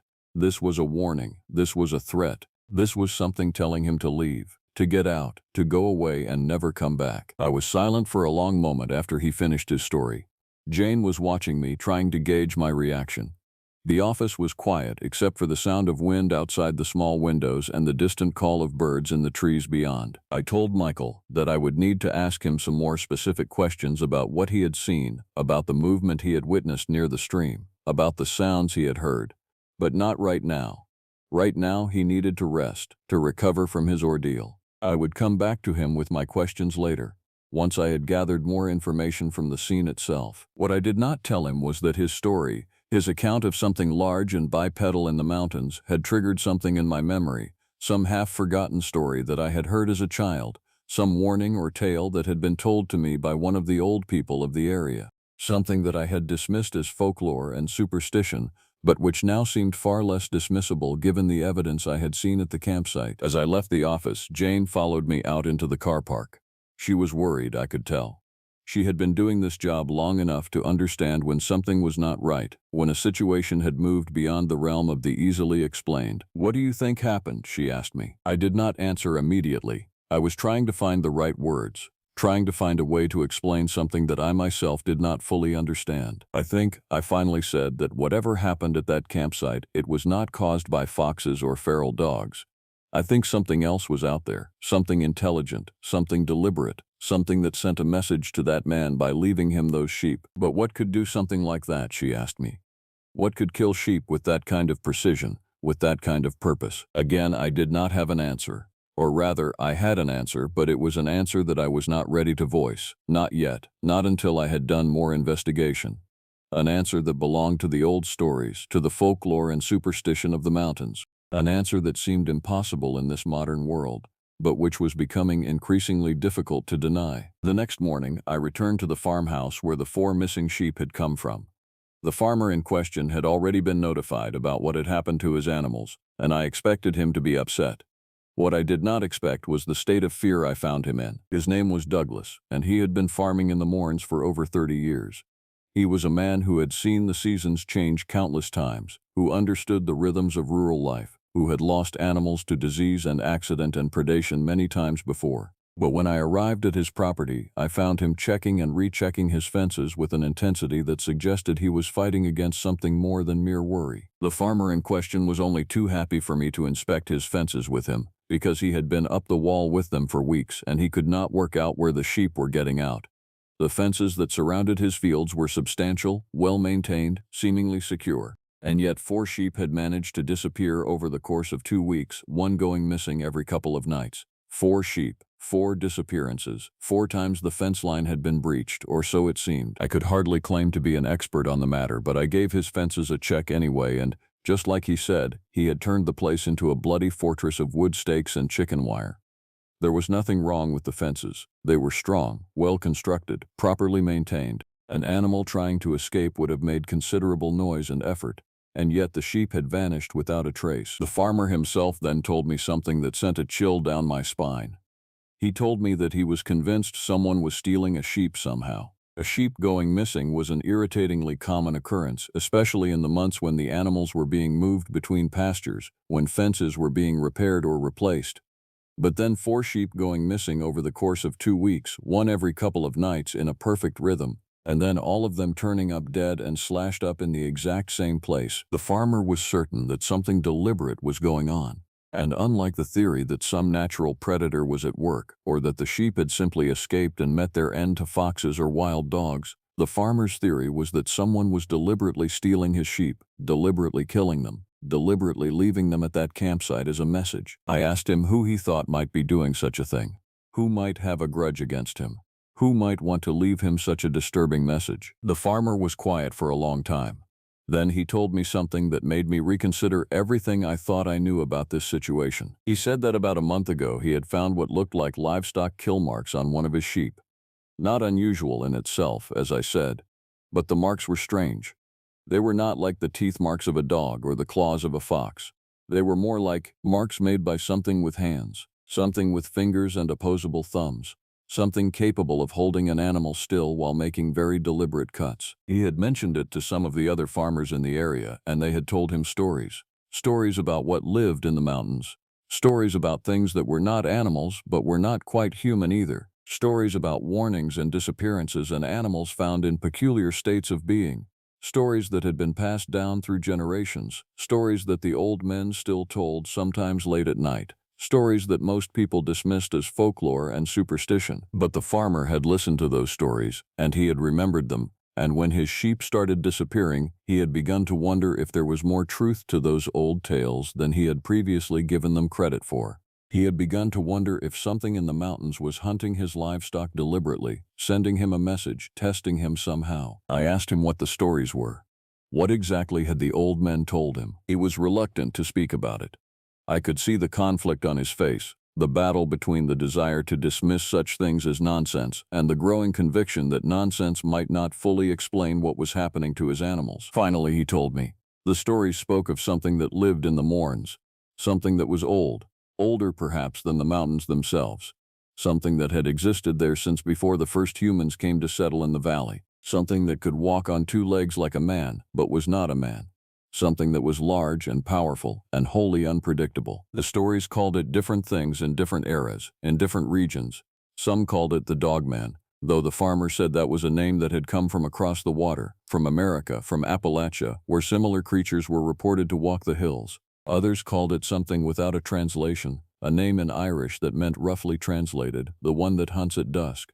Others simply called it the thing in the mountains and left it at that. The stories said that it had existed since ancient times, that it was attracted to places of isolation and wilderness, that it hunted large animals and had been known to show an interest in humans who ventured into its territory. The stories said that if you encountered it, you should show it respect, should acknowledge its domain, should take its warnings seriously. Because the stories also said that it was intelligent, that it was capable of communication, that it understood the difference between humans who belonged in the mountains and humans who were encroaching on its territory. The farmer told me that the old men had said that the dogman did not appear often, did not make a show of itself, but when it did, when it decided to make its presence known, it did so with intention and with purpose. It killed animals and left them in specific places. It made sounds that were almost language. It tested the boundaries of human understanding and human courage. It was folklore, I knew.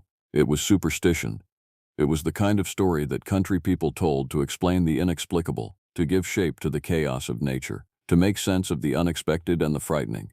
And yet, as I looked at the farmer's face, as I remembered the dead sheep arranged in their circle, as I thought about the things the camper had heard and seen in the darkness, I could not quite dismiss it out of hand. I thanked the farmer for his time and for his information. I told him that I would investigate further, that we would try to determine what had happened to his sheep, that we would do everything in our power to prevent such an incident from occurring again. These were the right things to say, the professional things to say, but we both knew that there was very little we could actually do. If something truly intelligent was at work here, something that understood the consequences of its actions, then we were dealing with something beyond the scope of traditional investigation. As I drove away from the farm, I found myself thinking about the old stories, about the tales that had been told and retold in the pubs of Lurgan and the villages surrounding the Mourns. Stories that I had heard as a child and had forgotten or dismissed as I grew into adulthood, and education and scientific thinking had taught me that there was no such thing as the unknowable. But was there?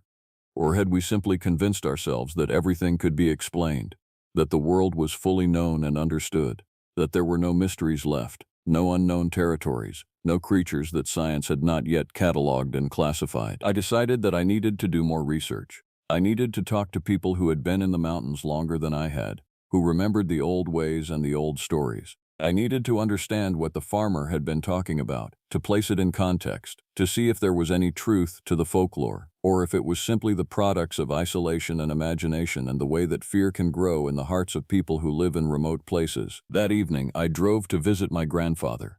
He was an old man now, well into his 80s, but he still lived in the cottage where he had raised my father, where my father had raised me in the summers. He was a man who remembered the old stories, who had heard them directly from his own grandfather, who had kept them alive even as the world around him had changed and modernized and forgotten. I found him in his garden, tending to the vegetables that grew there despite the often harsh climate. He looked up when he heard my footsteps, and I saw the recognition in his eyes, saw the slight smile that indicated he was pleased to see me, saw the weariness that suggested he somehow knew that I had not come just to pay a social visit. We sat in his kitchen with cups of strong tea, and I told him about the dead sheep and the terrified camper and the farmer's stories about something in the mountains. I did not ask him directly about the dogman. Instead, I asked him to tell me the stories, to tell me what he remembered from his own childhood, to tell me what his grandfather had told him about the things that lived in the hills. My grandfather was quiet for a long time. He looked out the window of his cottage toward the distant mountains, toward the dark silhouettes of the peaks against the evening sky. When he finally spoke, his voice was soft, and it carried with it the weight of generations of knowledge and warning. He told me that yes, there were stories. Stories that were far older than the National Trust, far older than farming, far older perhaps than human settlement in the area. Stories that spoke of something that had always been here, something that had watched the land change and the people come and go. Something that existed in the spaces between civilization and wilderness, in the places where human order gave way to natural chaos. He told me that the thing the stories called by various names was not inherently evil, but it was not human, and it was not bound by human morality or human understanding. It was a creature of the wild places, and it defended those wild places against encroachment. It hunted as all wild things hunt. But it was intelligent, and it was capable of sending messages, of making its will known, of testing the courage and respect of the humans who dared to enter its domain. He said that there had been occasions over the years when people had encountered it, when hikers or hunters or farmers had come across traces of its presence. Most of these encounters had occurred in the old days, before the mountains had been so thoroughly mapped and monitored and controlled by the National Trust. But there had been a few more recent incidents that had been explained away or covered up or simply forgotten, because the modern world did not have space in it for creatures that could not be easily classified or explained. I asked him what the most recent incident had been, what he remembered about it. My grandfather was quiet again. He seemed to be wrestling with the decision of whether to tell me, whether to pass this knowledge on or to let it die with him, remaining unspoken and therefore unreal. Finally, he told me that about 15 years ago there had been a hiker who had gone missing in the Mournes, a young man from Belfast, visiting the mountains for the first time. He had been found 3 days later, alive, but deeply traumatized. He would not speak about what had happened to him, would not say where he had been or what he had encountered. He had simply insisted that he would never return to the mountains, that he never wanted to speak about his experience, that he wanted to forget it entirely. The young man had left the area and had never returned. But before he left, he had told one of the local people that he had seen something in the mountains, something that was not a man, but walked like a man, something that had hunted him, or perhaps tested him, or perhaps simply observed him with an interest that had filled him with a terror that he could not quite articulate. This had been 15 years ago. The incident had been largely forgotten, or at least had been pushed to the margins of memory and discussion. But the old people still remembered. They still told the story in hushed tones, still reminded each other that the mountains were not fully tame, that there were still wild things in the world that were not bound by human understanding. I left my grandfather's house that night with more questions than answers, but also with a conviction that I was not dealing with folklore or superstition, or at least not with folklore that was entirely without foundation in reality. Something was happening in the Mournes, something intelligent, something that was sending messages through the destruction of livestock and the scaring of campers, something that wanted to make its presence known. The next morning, I made the decision to do something that I knew I probably should not do. I decided to go back to the campsite, to examine the scene more thoroughly, to look for evidence that might not have been immediately obvious, that might provide some clue as to what had actually taken place there. My colleague who had secured the scene had done a thorough job. The area was cordoned off, marked with the kind of police tape that is usually used only in serious crime investigations. It felt wrong to be using such equipment for dead sheep, but I understood the necessity. If we were going to get to the bottom of this, if we were going to understand what was happening in the mountains, we needed to treat this scene with the seriousness it deserved. I spent several hours at the campsite, examining every detail, taking photographs from different angles, measuring distances, trying to understand the spatial relationship of the remains to the tent and to the surrounding landscape. The bodies of the sheep had not yet been removed, though my supervisor had arranged for someone to come collect them for a post-mortem examination. That examination would tell us if there were any trace evidence, any DNA or hair or fiber that might indicate what kind of animal or person had killed these animals. But as I examined the scene, I became increasingly convinced that no scientific examination would provide the answers we were looking for. This was not the work of a known predator. The injuries were too deliberate, too precise. The arrangement of the bodies was too intentional. Whoever or whatever had done this, they had wanted to make a statement. I was standing near the tent, examining the entrance, when something caught my eye. A mark on the canvas, a raking mark as if something with claws or nails had dragged across the fabric. I moved closer, examining it in detail. The marks were deep, tearing through the tent material, but they had not penetrated to the inside. Whatever had made these marks had been outside the tent, had perhaps reached out and dragged something across the canvas as if testing the barrier between the inside and the outside, as if acknowledging the presence of the human inside while not actually breaching the tent itself. I photographed these marks carefully. They seemed to me to be significant, though I could not quite articulate why. They suggested something very deliberate, something very intentional, something that was communicating in the only way it knew how. As the afternoon wore on and the light began to change, I made one more discovery. About 50 feet from the campsite, in the direction of the stream where Michael had said he had seen the movement in the trees, I found something that made my breath catch in my throat. It was a footprint. A single, clear impression in the soft mud near the stream's edge. It was large, much larger than a human footprint, and the shape was wrong. It looked almost like a human footprint, but the toes were arranged differently. The proportions were different. The impression was deep, suggesting something very heavy, and the claw marks at the end of each toe were distinctly visible. I stared at that footprint for a long moment. I could feel my heart racing in my chest. I knew what I was looking at, or at least, I knew what it appeared to be, and I knew that I could not be honest about what I had found, could not report it officially, because to do so would be to destroy my credibility as a ranger, to invite the kind of ridicule and dismissal that would make it impossible for me to do my job. So I took photographs of the footprint, documenting it thoroughly, and then I did something that still troubles my conscience. I erased it. I carefully brushed away the mud, destroying the evidence, making sure that no one else would ever see what I had found. I do not know why I did this. I can tell myself that it was pragmatic, that it was necessary, that there was no point in preserving evidence that no one would believe anyway. But the truth is, I was frightened. I was frightened of what the footprint represented, frightened of the implications of what I was investigating, frightened of the possibility that something in the mountains was not bound by the laws of nature as I understood them. When I returned to the office, my supervisor was waiting for me. She wanted a full report on what I had found. I told her what I could tell her officially. I described the state of the campsite, the arrangement of the bodies, the lack of obvious predation markers. I told her that I believed this was a deliberate killing, possibly by a person, possibly as some kind of prank or threat directed at the camper. She was not satisfied with my report. She told me that the camper had given a statement saying that he believed he had seen a large animal near his campsite, something that had moved on 2 legs. She wanted to know if I thought this was credible, if I thought there was any large animal in the Mornas that might be capable of such behavior. I told her that I was not sure.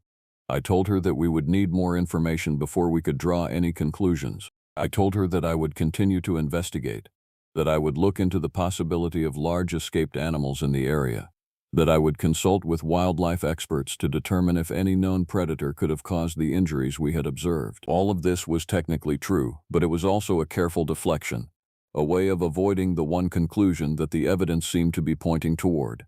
And I could see in my supervisor's eyes that she knew I was holding something back, that I was not telling her the full story. But she did not push me. She understood, perhaps, that there were some things that were better left unsaid, some truths that were better left unspoken. Over the next week, I conducted what I told myself was a thorough investigation into the incident. I spoke with wildlife experts who confirmed what I already knew, that no known predator in the British Isles could have caused the injuries to the sheep. I reviewed reports of escaped exotic animals and circus animals that might have gotten loose, but found nothing in the records that seemed to match. I also conducted interviews with other hikers and campers who had been in the area around the time of the incident. Most of them had seen nothing unusual, had experienced no strange encounters. But a few of them, when I pressed them carefully, admitted to having had odd experiences in the mountains. Strange sounds, a feeling of being watched, glimpses of movement in the periphery of vision that resolved into nothing when they turned to look directly. These were vague accounts, the sort of thing that could easily be attributed to the power of suggestion and the way that isolation and wilderness can amplify normal fears and imaginings. But taken together, they painted a picture of something moving through the mountains, something that was active and present, something that was making itself known to the humans who ventured into its domain. I also, against my better judgment, did something that I have never admitted to anyone until now. I consulted with a folklore expert, a woman who worked at a university in Belfast and who had spent her career studying the mythology and legends of Ireland and Britain. I called her and described the incident to her, deliberately leaving out the most difficult details, the footprint and the evidence of intelligent deliberation. She was fascinated by my account. She told me that the description matched a creature that appeared in folklore across multiple Celtic cultures, though the specifics varied depending on the region and the era. She told me that there had been many reports of such creatures throughout history, that they had been called different things in different places and times, but that they all shared certain characteristics. They were large, bipedal, intelligent, and they showed a particular interest in human interactions with their territory. She told me that in the American folklore, the creature was called the Dogman, that it had been the subject of numerous sightings in the 20th century, particularly in the northern United States and Canada. But the tradition was much older than that, she said. The creature appeared in European folklore too, particularly in areas that had maintained a connection to the wild and to pre-Christian traditions. I asked her, in a carefully neutral tone, if she believed that such creatures actually existed.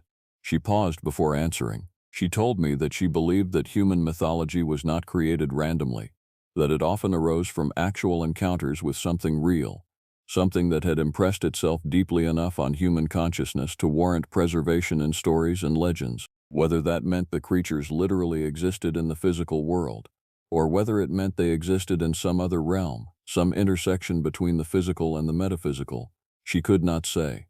But she was certain that they were not invented from whole cloth. After I hung up the phone, I sat at my desk in the ranger station for a long time, staring out the window at the mountains. The sun was setting, painting the peaks in shades of orange and purple. The shadows were deepening in the valleys, and the mist was beginning to rise from the streams and rivers that wound through the terrain. Somewhere out there, in that vast wilderness, something was moving through the landscape. Something intelligent, something that was interested in sending messages, something that had decided to make its presence known to the humans who dared to venture into the mountains. And I knew, with a certainty that I could not quite articulate, that this was not going to be an isolated incident. The camper had run away, abandoning his tent and his belongings. But others would come. Other hikers would venture into the mountains, drawn by the natural beauty and the promise of solitude and wilderness.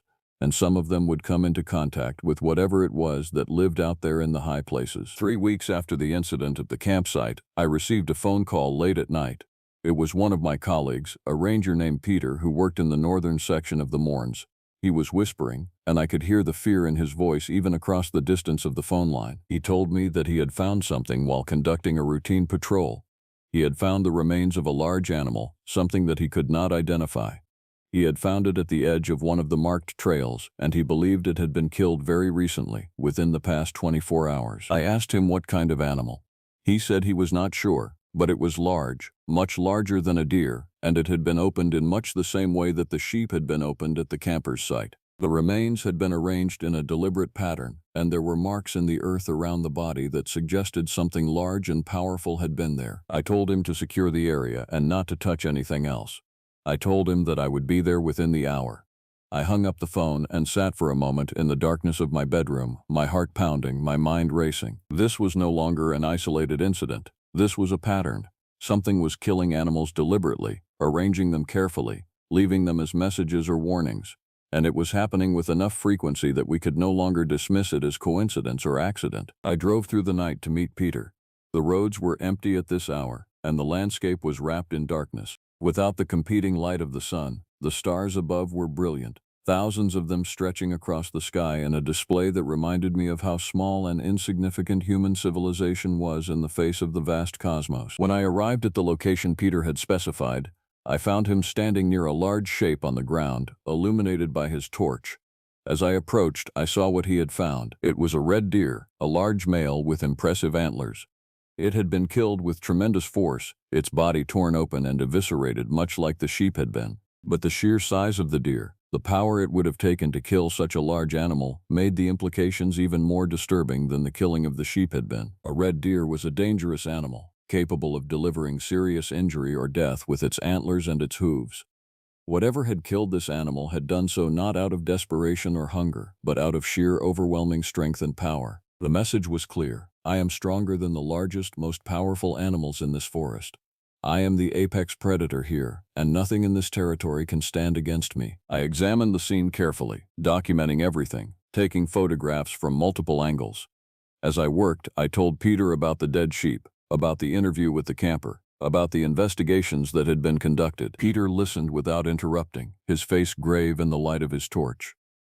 When I finished, he told me something that made the entire situation even more complex. He said that about 2 weeks ago, before the incident with the sheep, he had been patrolling in this same area when he had heard strange sounds coming from the depths of the forest. Sounds that he had not reported because he knew how it would sound, how it would make him seem unstable or foolish. But the sounds had been distinct and clear. They had been vocalizations, communications of some kind, something that sounded almost like language but was not quite language as humans understood it. He said that the sounds had continued for several minutes, echoing through the mountains, and then they had stopped abruptly. He had not heard them again until tonight. As he was making his routine patrol, he had heard the same sounds coming from deeper in the mountains, from a direction that seemed to lead away from the established trails, into the most remote and isolated parts of the Mournes. I asked him if he could describe the sounds more specifically. He struggled to find the right words. He said they were like a combination of howling and something more guttural, something that came from deep in the throat and reverberated with a kind of intelligence and purpose. They were nothing like the sounds made by any animal he had ever heard. They were something else entirely. As we were talking, we both heard it. A sound coming from the darkness beyond our torches, from somewhere up the mountain, from somewhere in the thick forest that surrounded us. It was distant, but it was distinctly the sound that Peter had described, a vocalizing that was not quite howling, not quite anything that could be easily classified. It continued for several seconds, echoing off the stone faces of the mountains, and then it stopped. leaving only the sound of wind in the trees and the racing of my own heartbeat in my ears. Peter and I looked at each other.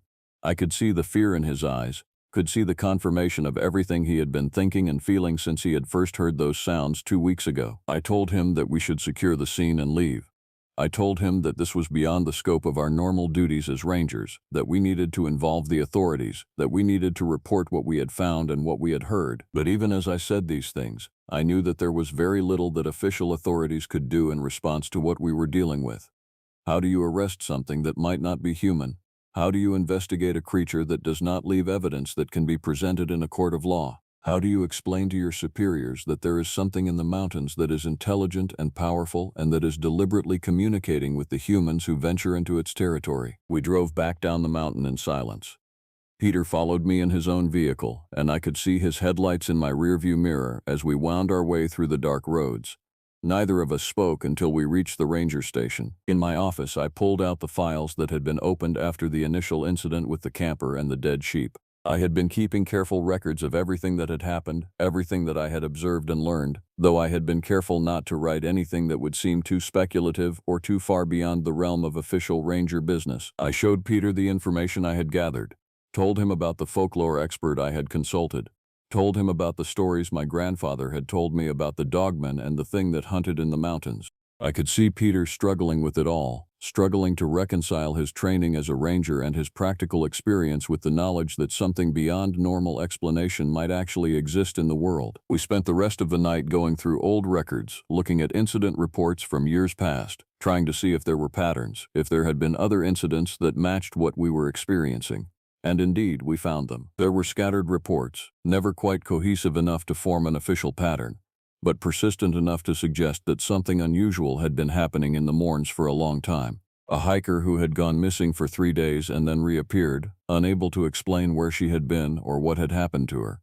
A farmer reporting strange killing patterns among his livestock, then deciding not to pursue an official investigation. A mountain rescue call that had been quickly resolved, but which had in its report mentioned the finder seeing something moving in the forest that did not match any known animal. It was a fragmentary record, written in the official language of bureaucratic caution, but it pointed to something consistent. Something had been present in the moornes for a very long time, something that had occasionally interacted with humans, something that had left traces of its presence for those who knew how to look. After that night, I made the decision to do something that I knew was risky, something that violated every principle of professional conduct that I had been trained to uphold.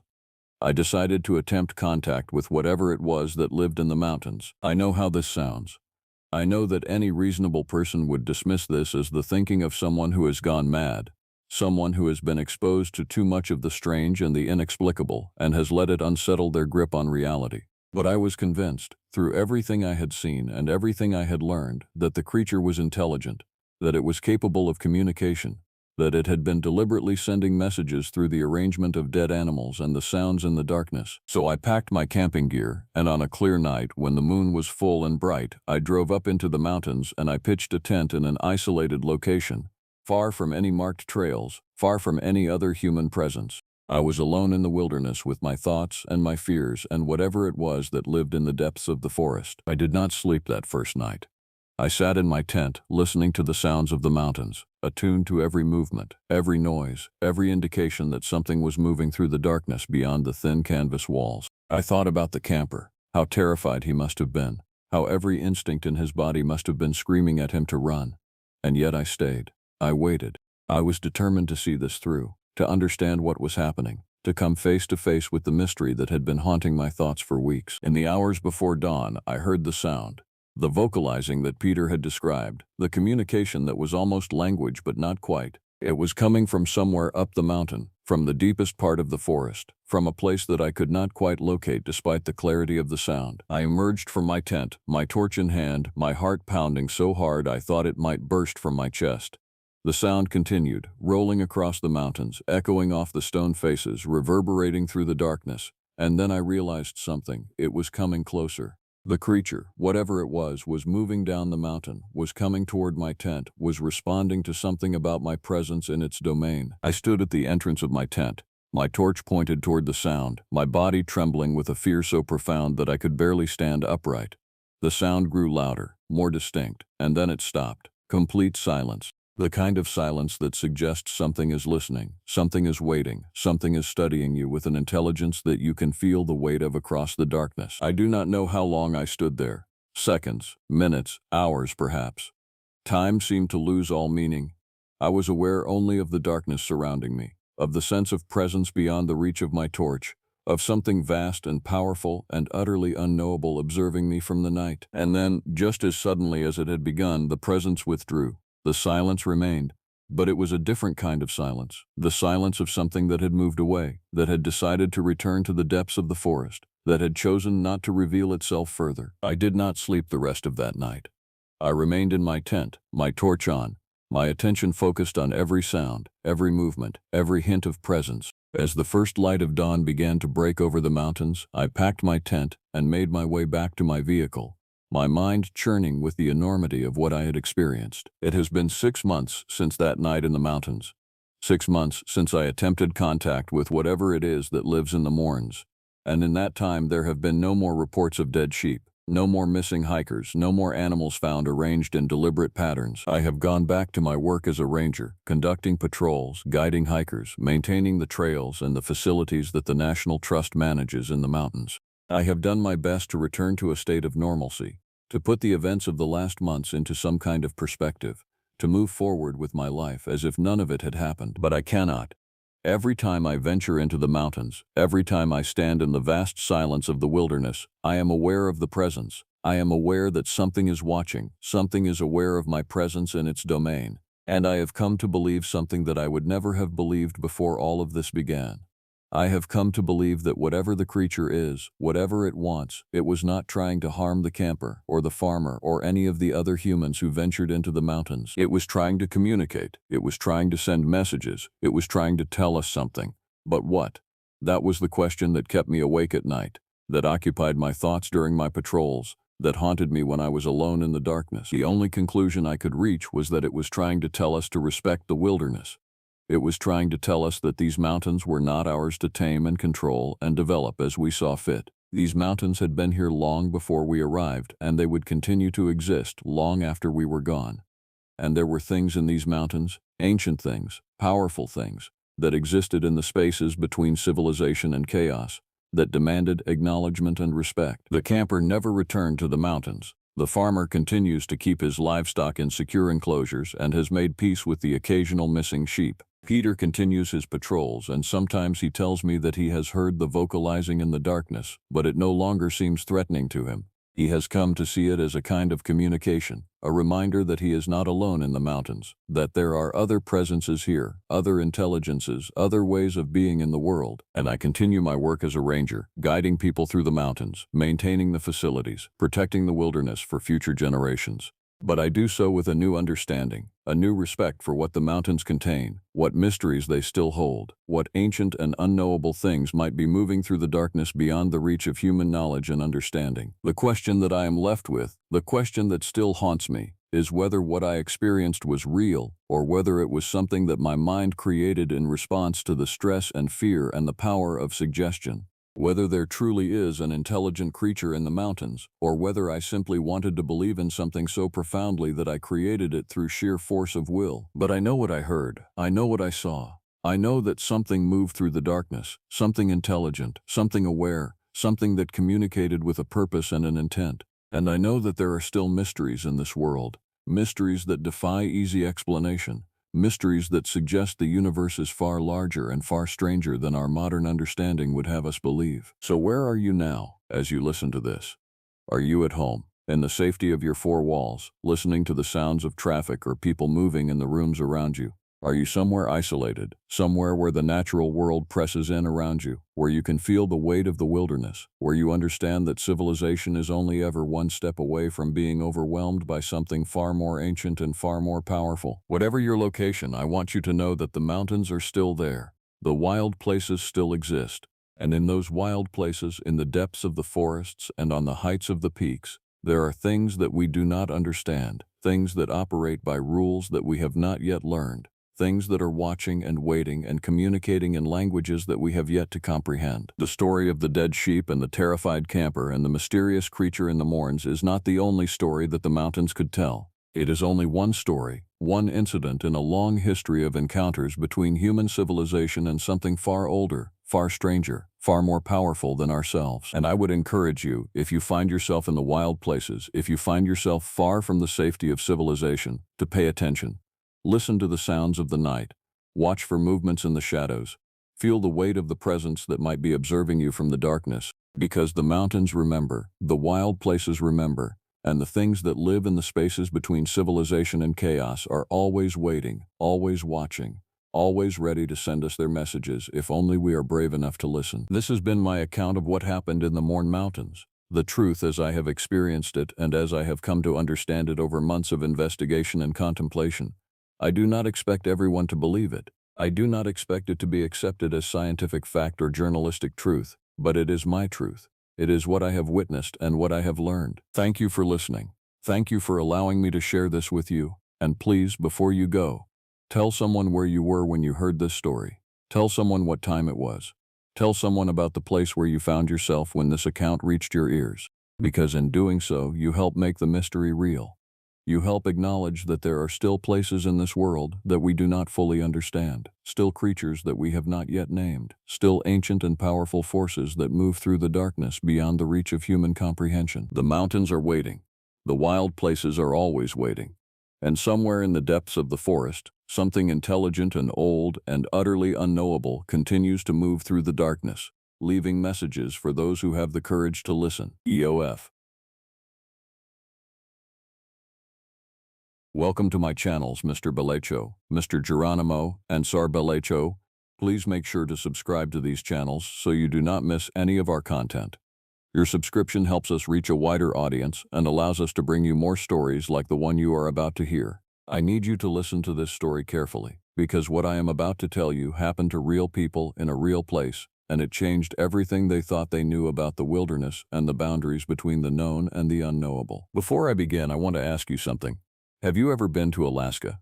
Have you ever stood at the edge of a glacier and felt the cold press of the ice age still lingering in the air? Have you ever looked out across a landscape so vast and so wild that it made you feel smaller than you have ever felt before? If you have, then you might understand the experience that the people in this story went through. And if you have not, I want you to try to imagine it now, because understanding the scale and the isolation of Alaska is crucial to understanding how something so strange could have gone unnoticed for so long. My name is James Smith. I am 34 years old, and for the past 8 years I have worked as a wilderness guide and park ranger in Alaska.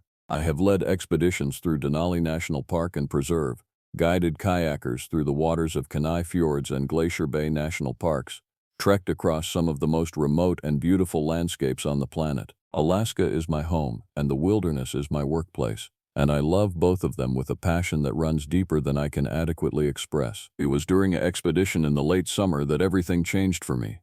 I was leading a group of 8 tourists through the Katmai National Park and Preserve, a place of volcanic mountains and wild rivers and dense forests that have remained largely untouched by human civilization. The group included a mix of experienced hikers and complete novices, the kind of diverse assembly that you often get on guided tours in Alaska. The group consisted of several people who would become central to the events that followed. There was Emily Johnson, a woman in her late 30s who was a travel journalist, eager to experience the wilderness and to write about it. There was Michael Williams, a man in his mid-40s who was a wildlife photographer, carrying expensive equipment and an even more expensive sense of his own importance. There was Jessica Garcia, a museum curator in her early 40s who had come to Alaska seeking what she called spiritual renewal. And there were several others, tourists and adventure seekers, all of whom had signed up for the expedition without fully understanding the scale of the wilderness they were about to enter. We were camped on the shore of a river, in a valley surrounded by mountains that rose up like the walls of some ancient fortress. The weather had been clear that day, but as evening approached, a mist began to roll in from the higher elevations, creeping down into the valley, softening the outlines of the landscape until everything seemed to blur together into a uniform gray. I had led expeditions like this before, dozens of them, and I had seen many variations of weather and terrain, but there was something about this particular evening that unsettled me. The animals seemed quiet, unnaturally quiet. The bears that normally came down to the river to fish in the evenings were nowhere to be seen. The birds that usually called as dusk approached had fallen silent. Even the wind seemed to hold its breath, as if the landscape itself was waiting for something. The group gathered around the fire that evening, and there was a sense of tension that I could not quite explain. Michael was complaining about the lack of wildlife to photograph, as if the animals owed him their presence for the considerable fee he had paid for this expedition. Emily was asking questions about the ecology of the region, the history of the park, the dangers that existed in the wilderness. Jessica was sitting quietly, staring into the flames of the fire, seemingly lost in her own thoughts. It was Robert Wilson who first brought up the story. Robert was a man in his late 40s who worked for a conservation nonprofit organization.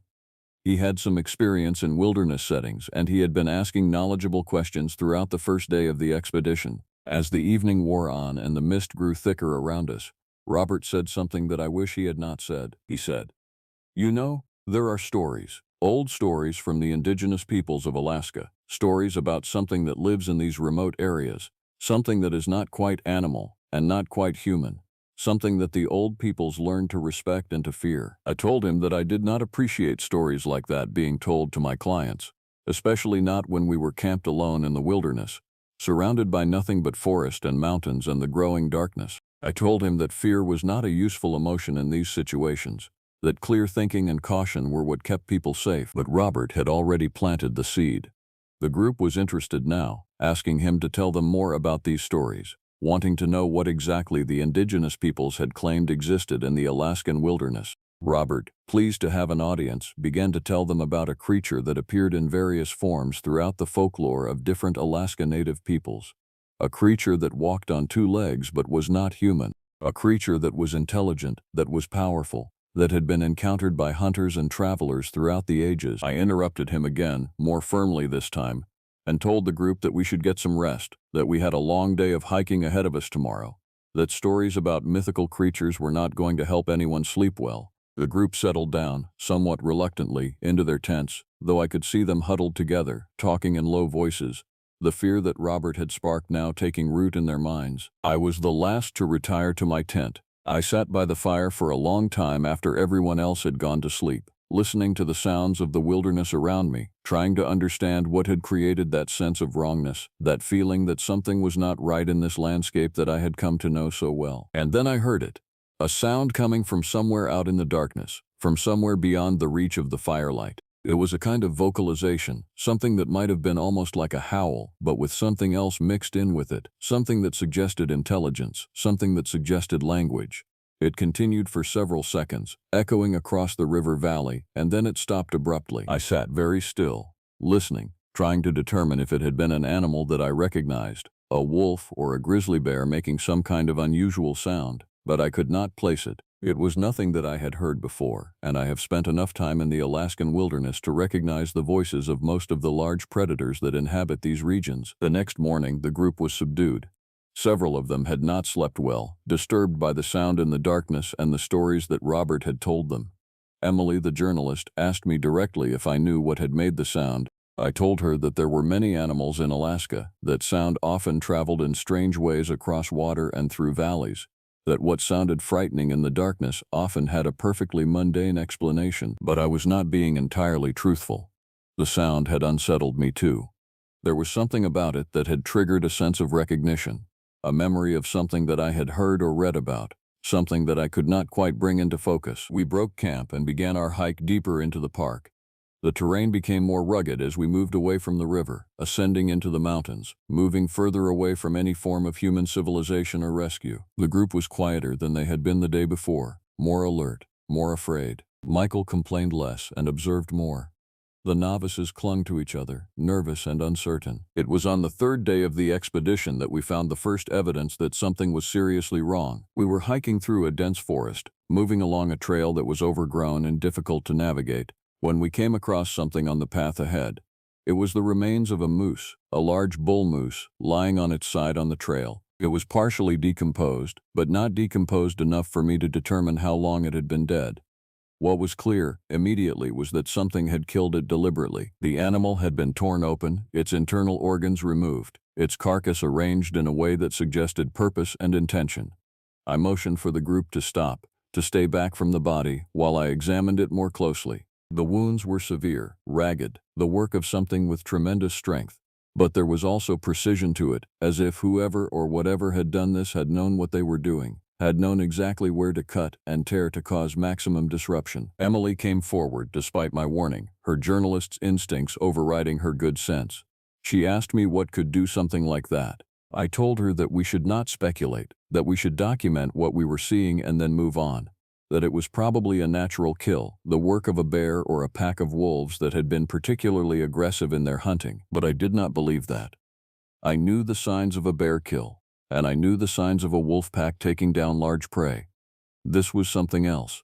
This was something that had killed with deliberate brutality, that had arranged its kill as if to make a statement, as if to warn other creatures, human or animal, that this was its territory, its hunting ground, its domain. We moved on from the body as quickly as we could, but the group was now visibly frightened. Jessica asked me if we should turn back, if the expedition had become unsafe. I told her that I did not think so, that what we had found was probably unrelated to our expedition, that most wildlife in the Alaskan wilderness avoided human contact whenever possible. But I also made a mental note of the location, made sure I would remember exactly where we had found the moose, because I was beginning to suspect that we were not simply stumbling upon random events. Something was happening, something was being communicated, and it was being communicated in a way that I was only beginning to understand. That evening, we camped in a more open location, away from the dense forest, in a clearing that offered better visibility in all directions. I posted a watch, rotating members of the group to sit near the fire in 2-hour shifts, though I told them it was simply a precaution, a safety measure that was standard practice on wilderness expeditions. The truth was, I wanted to make sure that we would see anything approaching the camp before it reached us. The night was clear, the stars brilliant against the black sky, the moon bright enough to illuminate the landscape in shades of silver and gray. I sat by the fire during my shift, holding a flashlight and a flare gun, trying to appear calm while my mind raced with questions and possibilities. It was during Amanda Clark's watch, the third shift of the night, that we heard the sound again. This time it was closer, much closer, coming from somewhere just beyond the edge of the firelight. It was the same vocalization that I had heard on the first night, that strange combination of howl and something more guttural, something that suggested intelligence and intent. Amanda cried out, waking the others, and within moments the entire camp was awake and in a state of panic. I moved quickly, shouting at everyone to get into the tents, to stay together, to remain calm. I fired the flare gun into the air, a sound that was loud enough to make everyone jump and hopefully loud enough to drive off whatever was out in the darkness. The sound stopped. For several minutes there was nothing but the sound of people scrambling into tents, the sound of whispered conversations and suppressed panic. And then, gradually, the camp fell silent. But it was not the silence of sleep. It was the silence of fear, of people lying awake in the darkness, listening, waiting, wondering what was out there in the night. I remained by the fire for the rest of the night, the flare gun within arm's reach, my mind working through possibilities and scenarios. By the time the sun began to rise, painting the mountains in shades of gold and orange, I had come to a decision. We were going to leave this area. We were going to cut the expedition short and begin making our way back toward the park entrance, toward civilization, toward safety. The group was only too happy to agree with me. We began our hike out of the mountains early the next morning, moving as quickly as we could while still maintaining caution on the rough terrain.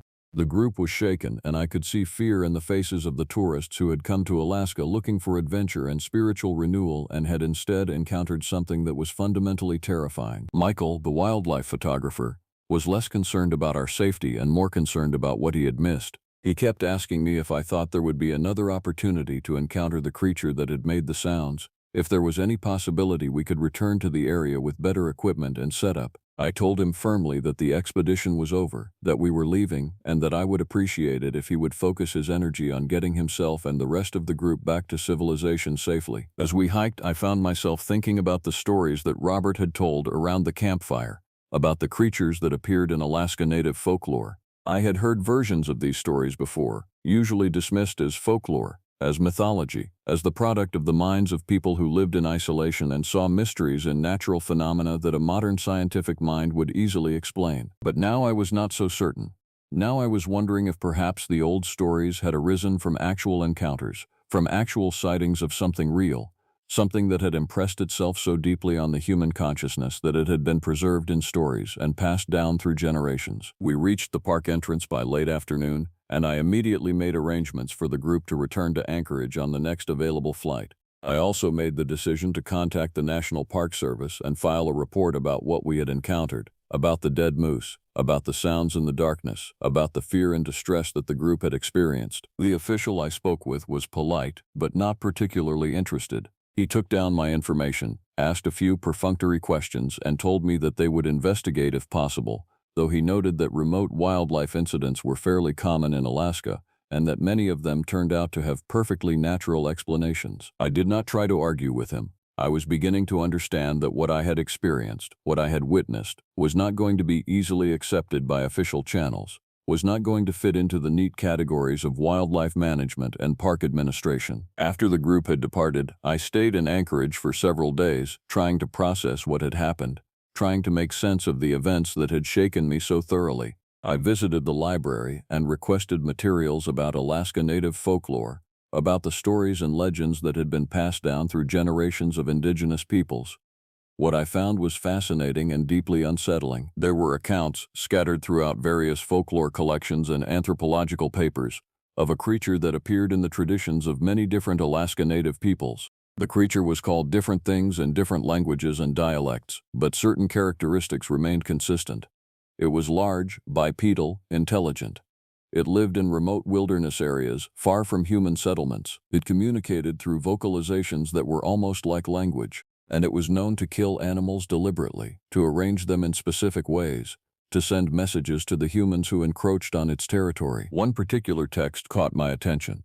It was a dissertation written by a graduate student studying Alaska Native traditions, and it contained a section about a creature that was known as the Tinig in some dialects, a name that roughly translated to the one who walks alone. The author noted that sightings of this creature had been reported sporadically throughout the recorded history of European contact with Alaska, and that the indigenous peoples had consistently warned outsiders to respect the creature's territory, to leave certain areas undisturbed, to take warnings seriously if they encountered evidence of the creature's presence. The author also noted something that had caught the attention of more recent researchers. There had been a pattern of incidents in various wilderness areas of Alaska over the past 50 years, incidents that might be connected to the creature's presence, unexplained hiker disappearances, animal kills that did not match known predation patterns, tourists reporting hearing strange sounds in the wilderness, park rangers noting unusual animal behavior in certain areas. All of these incidents, when taken individually, could be explained through natural causes,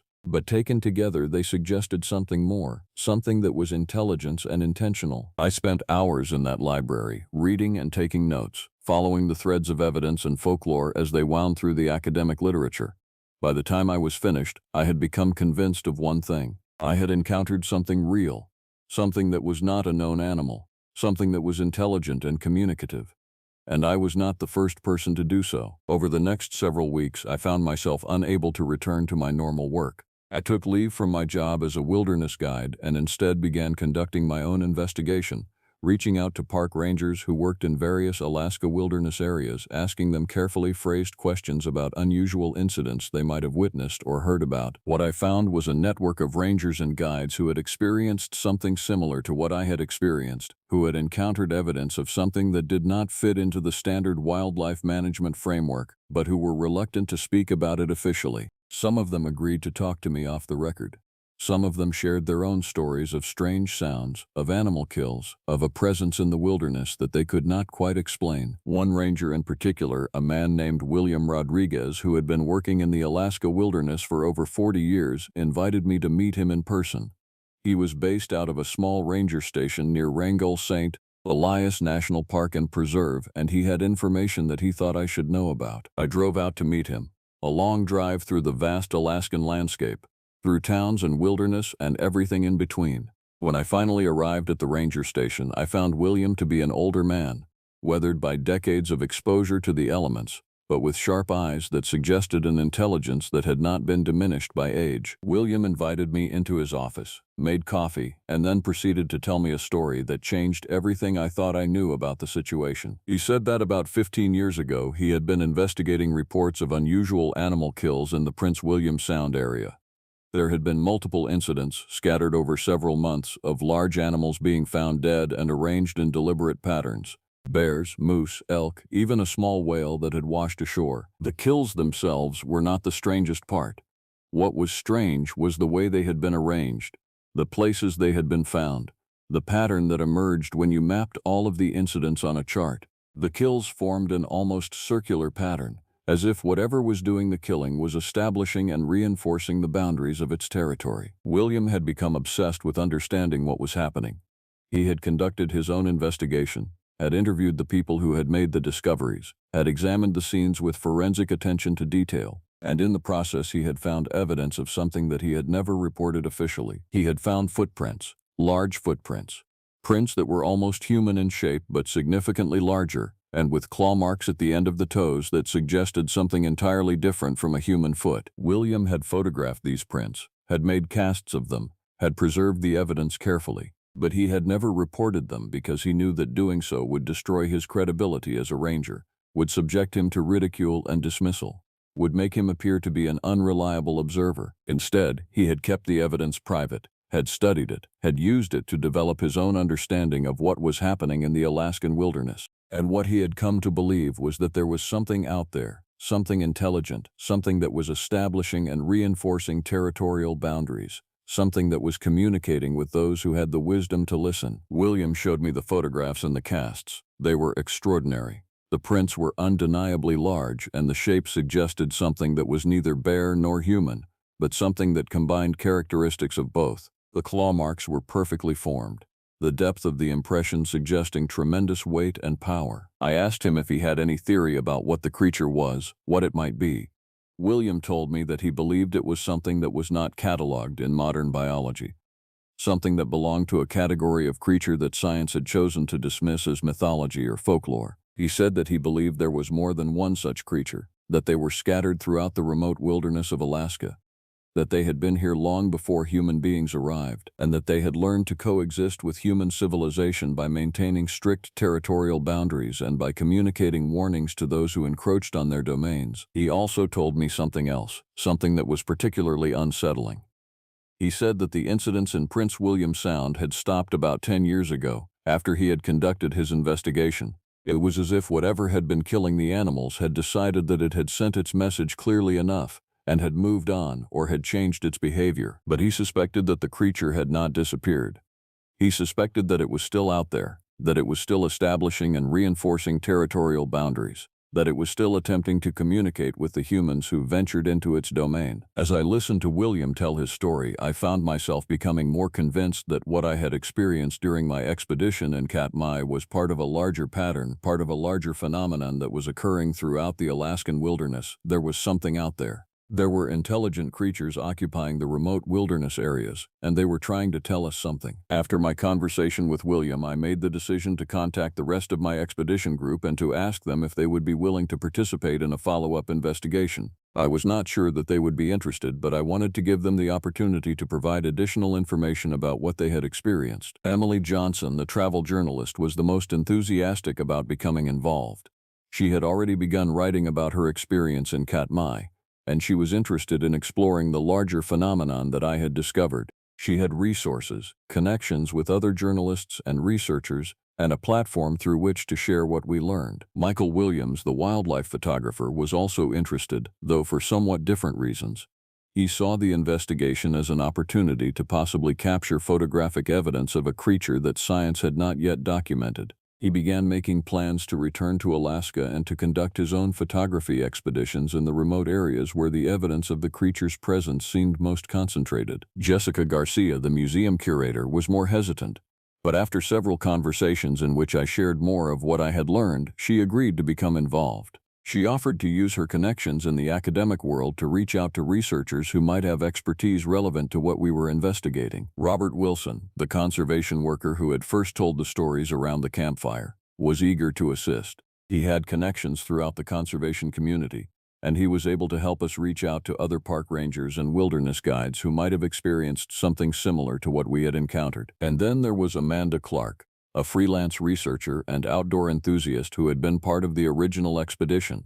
Amanda had been particularly affected by the experience in Katmai, had taken the sounds and the events very seriously, and had begun her own informal investigation into indigenous stories and folklore about creatures in the Alaskan wilderness. The six of us, plus William Rodriguez, who agreed to provide guidance and information based on his decades of experience, began meeting regularly to discuss what we had learned and to plan additional investigations. We created a kind of informal research network, pooling our knowledge and resources, trying to understand what was actually happening in the wilderness. One of the first things we did was to conduct a comprehensive review of all the incidents that we could find records of, incidents that might be connected to the presence of the creature or creatures that we were investigating. We found that there had been dozens of incidents over the past several decades, scattered throughout various wilderness areas in Alaska. In Denali National Park, there had been reports of hikers finding dead animals arranged in peculiar patterns. In Glacier Bay, park rangers had noted unusual animal behavior and had reported hearing strange sounds at night. In the Wrangell St. Elias area, there had been multiple incidents of livestock being killed by something that did not match the predation patterns of known animals. What became clear as we reviewed all of this information was that the incidents were not random.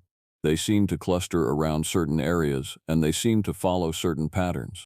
They suggested something that was intelligently establishing territorial boundaries, something that was deliberately communicating warnings to humans. Michael decided to conduct a photography expedition in the Mendenhall Glacier area, a location where he thought the combination of accessible terrain and relatively isolated location might make it possible to capture images of the creature. Emily decided to accompany him, hoping to gather material for a longer article about the phenomenon. Jessica began reaching out to academic contacts, trying to find researchers who might be interested in studying the folklore and the physical evidence that William had collected. Robert used his conservation network to identify areas where the creature's presence seemed most concentrated, and to reach out to rangers and guides in those areas to gather additional stories and information. Amanda focused on the indigenous aspect of the investigation, spending time with Alaska Native communities, learning about the traditional stories and teachings regarding the creature, trying to understand how the indigenous peoples had coexisted with the creature for so many generations. As for myself, I found myself pulled toward William, spending as much time as I could with the older ranger, learning from him, listening to his theories and his experiences, trying to understand what he had come to know through decades of observation and investigation. William told me that he believed the creatures were not inherently hostile, but that they were fiercely protective of their territories. He said that the killings of animals, the arrangements of bodies, the sounds in the darkness, all of these were forms of communication, ways of expressing ownership, ways of warning humans to stay out. He told me that he believed the creatures had learned that humans could be reasoned with, that they could be made to understand and respect territorial boundaries if the message was communicated clearly enough. And he told me something else that was deeply unsettling. He said that he believed the creatures were watching us, that they were aware of our investigation, that they understood that we were trying to learn about them and to understand them. He said that he suspected they were deciding whether to allow us to continue, whether to permit our investigation to proceed, or whether to send us another message, a more forceful message, if we pushed too far. It was shortly after this conversation that the first member of our investigation group experienced a direct encounter. Michael and Emily had been conducting their photography expedition in the Mendenhall Glacier area for about 2 weeks when Michael sent me a message. It was brief and urgent. He said that they had seen something, that they had captured images, and that Emily had been injured. He said that they were returning to Juneau immediately and that we needed to meet. I drove to Juneau to meet them, driving through the beautiful Inside Passage landscape, through forests and mountains and water, my mind racing with questions about what had happened, what Michael and Emily had encountered, what images they had captured. When I saw them in the hotel in Juneau, I was shocked by their appearance. Emily was bandaged on her arm and had several deep scratches on her face that suggested close contact with something powerful. Michael was pale, shaken, clearly affected by whatever experience they had gone through. Emily described what had happened. They had been set up in a camp near Mendenhall Glacier, conducting photography work, when they had heard the sounds, the vocalizations that we had all come to recognize, that strange combination of howling and guttural communication. Michael had grabbed his camera equipment and had moved toward the sound, eager to capture images. Emily had warned him to be careful, had suggested that they should retreat to their tent or leave the area, but Michael had insisted on moving forward, on trying to get photographs of whatever was making the sounds. The creature had appeared suddenly, stepping out of the forest edge at the boundary of their camp.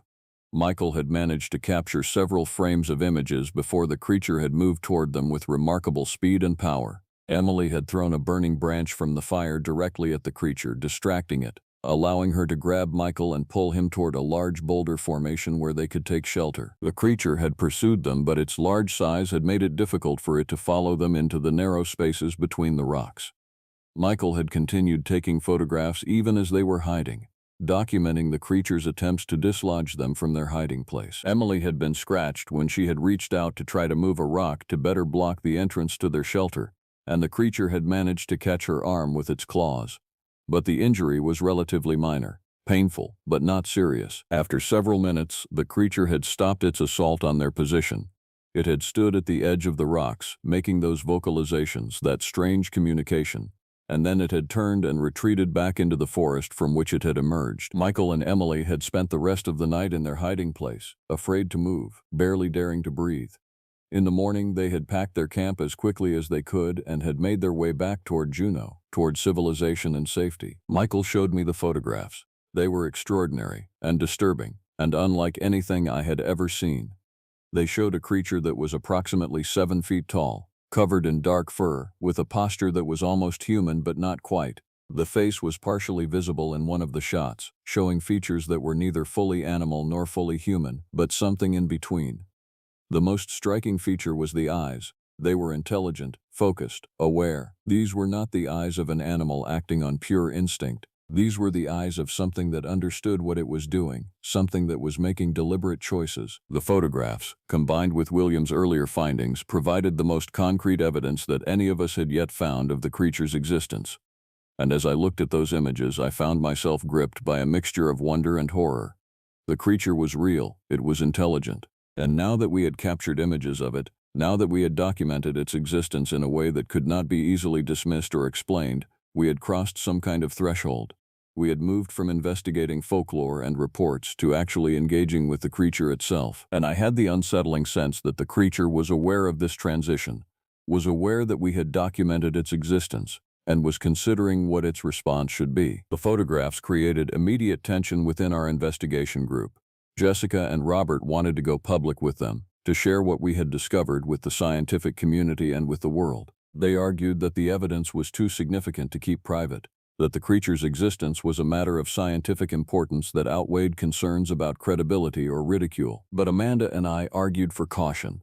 Amanda, in particular, was concerned that going public with the photographs without proper context and without permission from the Alaska Native communities who had traditional knowledge of the creature would be a violation of cultural protocols. She pointed out that the indigenous peoples had been managing coexistence with the creature for countless generations, and that their wisdom on the subject should be respected. William, when I asked him for his opinion, was characteristically cautious. He said that he believed we had already pushed too far, that by conducting our investigation and by capturing photographs, we had already communicated something to the creature, something that it was now having to respond to. He said that he thought the creature would make its position clear about whether it wanted us to continue, and that we should wait to see what that response would be. It was Jessica who made the decision to reach out to academic institutions and research organizations.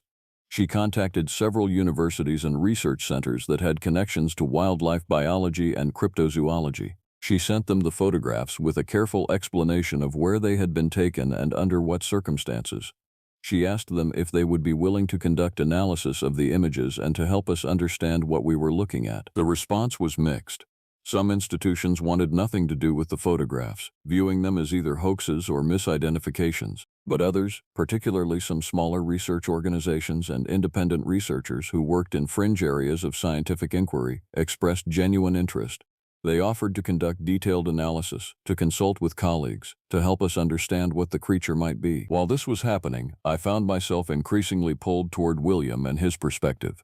The older ranger had developed a kind of philosophy about the creature and our relationship with it that went beyond simple scientific inquiry. He believed that we were being invited into a kind of dialogue, that the creature was revealing itself to us for a reason, and that we had a responsibility to approach that revelation with respect and caution. William invited me to join him on a patrol through the Katmai area, the location where my original expedition had encountered the creature. We would travel carefully, he said, with the intention not of searching for the creature but of observing the signs of its presence, of understanding how it moved through the landscape, of interpreting the messages that it was leaving for those who knew how to read them. I agreed, and shortly after, William and I made our way back to Katmai.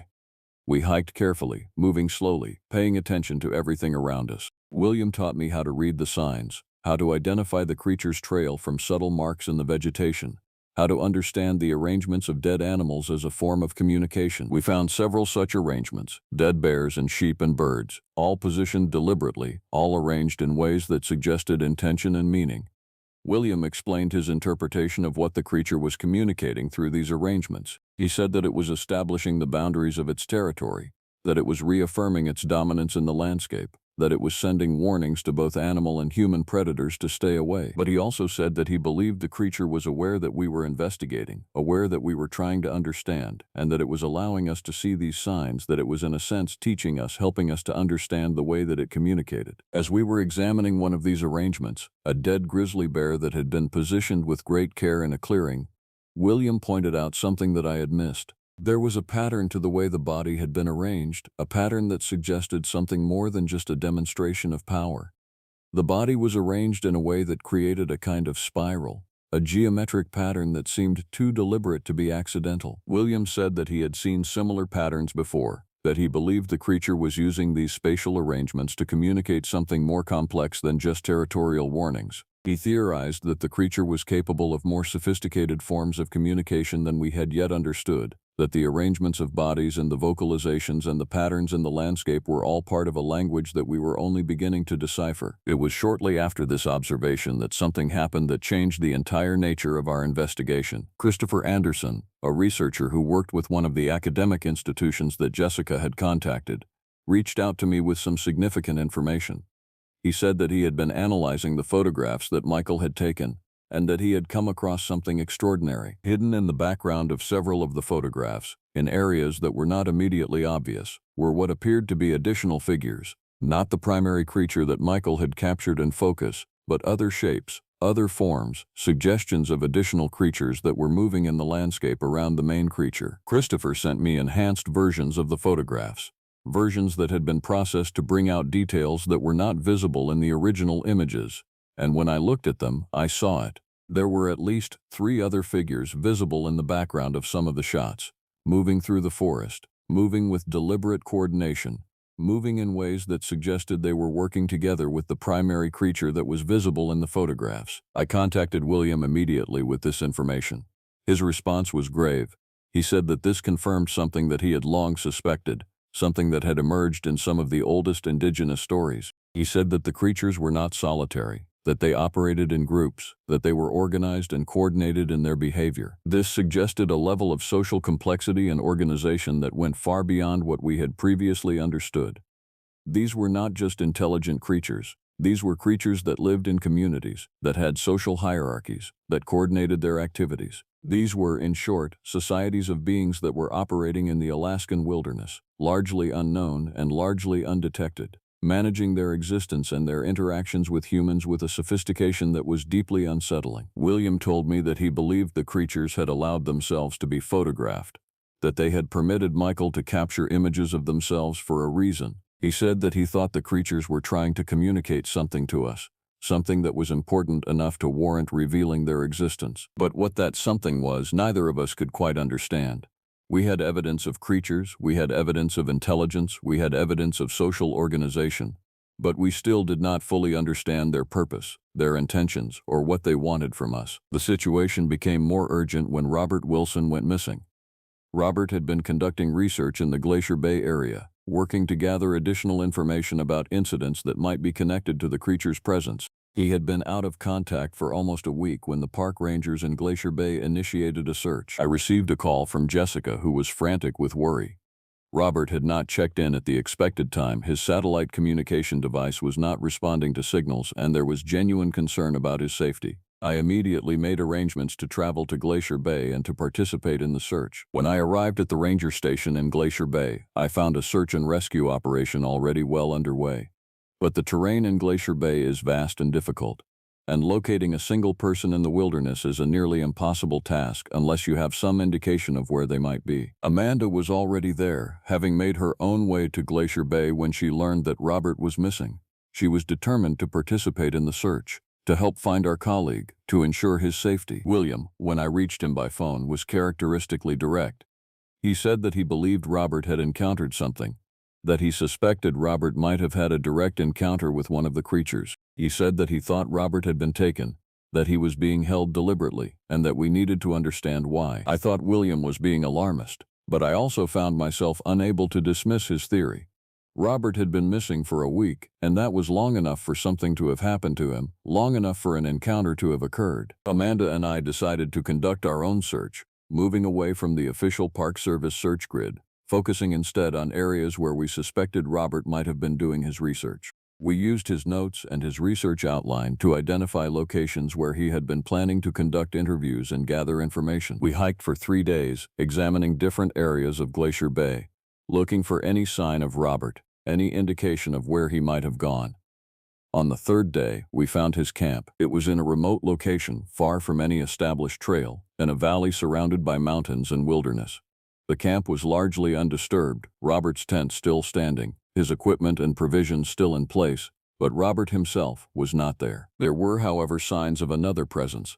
Around the edges of the camp there were footprints, the large distinctive prints that William had documented, the prints that belonged to the creature, and there was an arrangement of small animals, birds and rodents, arranged in a deliberate pattern around the perimeter of the camp. It was, I understood, a message. The creature or creatures had found Robert's camp, had examined it, had made their presence known, and they had left a sign, a deliberate arrangement of dead animals, that could only be interpreted as a statement. Amanda and I searched the area thoroughly, looking for any indication of what had happened to Robert. We found blood on a rock near the edge of the camp, but not a large amount, not enough to suggest a violent attack. We found disturbed earth where something large had moved through the vegetation. And we found, caught on a branch near the camp, a piece of dark fabric that matched Robert's jacket. But we did not find Robert himself. It was as if he had simply vanished, taken or led away by whatever had visited his camp. I called William immediately with our findings. His response was even more grave than before. He said that he believed Robert had been taken deliberately, that he had been chosen for some reason, and that we needed to consider what that meant for the rest of our investigation. The question that we all had to confront was whether Robert was alive or dead, whether he had been taken as a warning or for some other purpose. And if he was alive, where was he, and what did the creatures want with him? The search continued for several more days, but no trace of Robert was found. Eventually, the official search and rescue operation was scaled back, and the Park Service began the process of closing the search and classifying Robert as missing. There were discussions about whether his disappearance should be treated as a rescue situation or a criminal investigation, but ultimately, with no evidence of human wrongdoing, and given the remote and dangerous nature of the location, the decision was made to leave the matter unresolved. For those of us who were investigating the creatures, however, Robert's disappearance was deeply significant. It suggested that the creatures were not content to simply communicate through the arrangement of dead animals or through the sounds in the darkness. They were capable of, and willing to, directly interact with humans. The question was whether this interaction was hostile or something else. We had no way of knowing. William became increasingly convinced that we should abandon our investigation, that we had pushed too far, that we had provoked a response from the creatures that we were not prepared to handle. He urged me to convince the others to stop their research, to cease our efforts to document and study the creatures, to respect their territorial boundaries and their privacy. But Jessica and Michael were resistant to this idea. Michael, in particular, was determined to return to the Mendenhall Glacier area to conduct more photography, convinced that if he could capture better images, clearer images, more complete documentation of the creatures, he would be able to prove their existence to the scientific world. Emily, who had been affected by her encounter with the creature but was also a journalist at her core, believed that the story needed to be told, that the public had a right to know about the creature's existence, and that attempting to keep the investigation quiet was a betrayal of journalistic principles. And Amanda, who had been invested in the investigation from the beginning, wanted to continue her work with the Alaska Native communities, to gather more of their traditional knowledge and wisdom, to ensure that the creature's existence was properly documented through both scientific and cultural lenses. The group was divided, and I found myself caught between William's counsel of caution and the determination of the others to continue the investigation. It was then that we received a message that changed everything. A small, carefully constructed package arrived at the ranger station where William was based. Inside, it contained a single item, a photograph, a Polaroid, not a digital image, The photograph showed Robert Wilson, alive, sitting in what appeared to be a cave or shelter of some kind, surrounded by the creatures. He was not restrained. He did not appear to be injured. He was simply sitting, and around him were several of the creatures, at least 4 that were clearly visible in the photograph. And on the back of the photograph, in handwriting that was unmistakably Robert's, was a message. The message read, "I am safe. I have been chosen. Do not search for me. Continue the investigation. You are on the right path. They want you to understand." William stared at the photograph for a long time without speaking. When he finally looked up at me, his expression was one of something that I had never seen in him before. It was fear, but it was also something else. It was wonder, perhaps, or awe. It was the look of someone confronting something so far outside the realm of normal human experience that it had shattered his understanding of how the world worked. He said quietly that he believed Robert had been taken for a purpose. The creatures, he said, were attempting to establish a line of communication, a way of bridging the gap between their world and ours. And Robert, for whatever reason, had been chosen to be part of that bridge. The photograph of Robert became central to everything that followed. I shared it with the rest of the investigation group, and it had the effect of intensifying our commitment to understanding what was happening. Michael became even more determined to conduct additional photography expeditions. Emily began writing a detailed account of everything we had learned. Jessica reached out to more academic institutions, and Amanda intensified her work with the Alaska Native communities, asking them if they had any historical knowledge of humans being taken by the creatures, of any precedent for what was happening to Robert. What Amanda learned through her conversations with Alaska Native elders was significant. There were, indeed, stories within the tradition of humans being taken by the creatures, of humans being chosen for special purposes. The old stories spoke of individuals who had been marked by the creatures, selected to serve as bridges between the human world and the world of the creatures. The stories said that those who were chosen were typically people who had demonstrated wisdom, or courage, or a particular kind of spiritual awareness. They were people who could understand the creature's perspective, who could see beyond human limitations, who could serve as translators or intermediaries. The stories also spoke of the purposes for which humans might be chosen. Sometimes, the chosen humans were taken as warnings, brought into the creature's territory, and then released to tell their stories, to share what they had learned. Sometimes, they were taken for longer periods, to be educated, to be taught the ways and the knowledge of the creatures. And occasionally, in the very old stories, there were references to humans who had remained with the creatures, who had become part of their communities, who had chosen to live in the wilderness rather than return to human civilization. Armed with this context, I began to interpret Robert's photograph differently. The message on the back of the photo, the insistence that we continue the investigation, the statement that we were on the right path, suggested that Robert had been taken for a purpose, that he had been chosen to deliver a message, to guide our investigation in a particular direction. But what direction was that? What was the ultimate purpose of the creature's interaction with us? William and I spent weeks poring over everything that we had learned, trying to construct a coherent narrative from the fragments of evidence and folklore and personal experience. And gradually, a picture began to emerge. The creatures, we came to believe, were not simply territorial animals trying to protect their domains. They were sentient beings with a sophisticated understanding of the world and of their place in it. They had learned over countless generations how to coexist with human civilization without being discovered.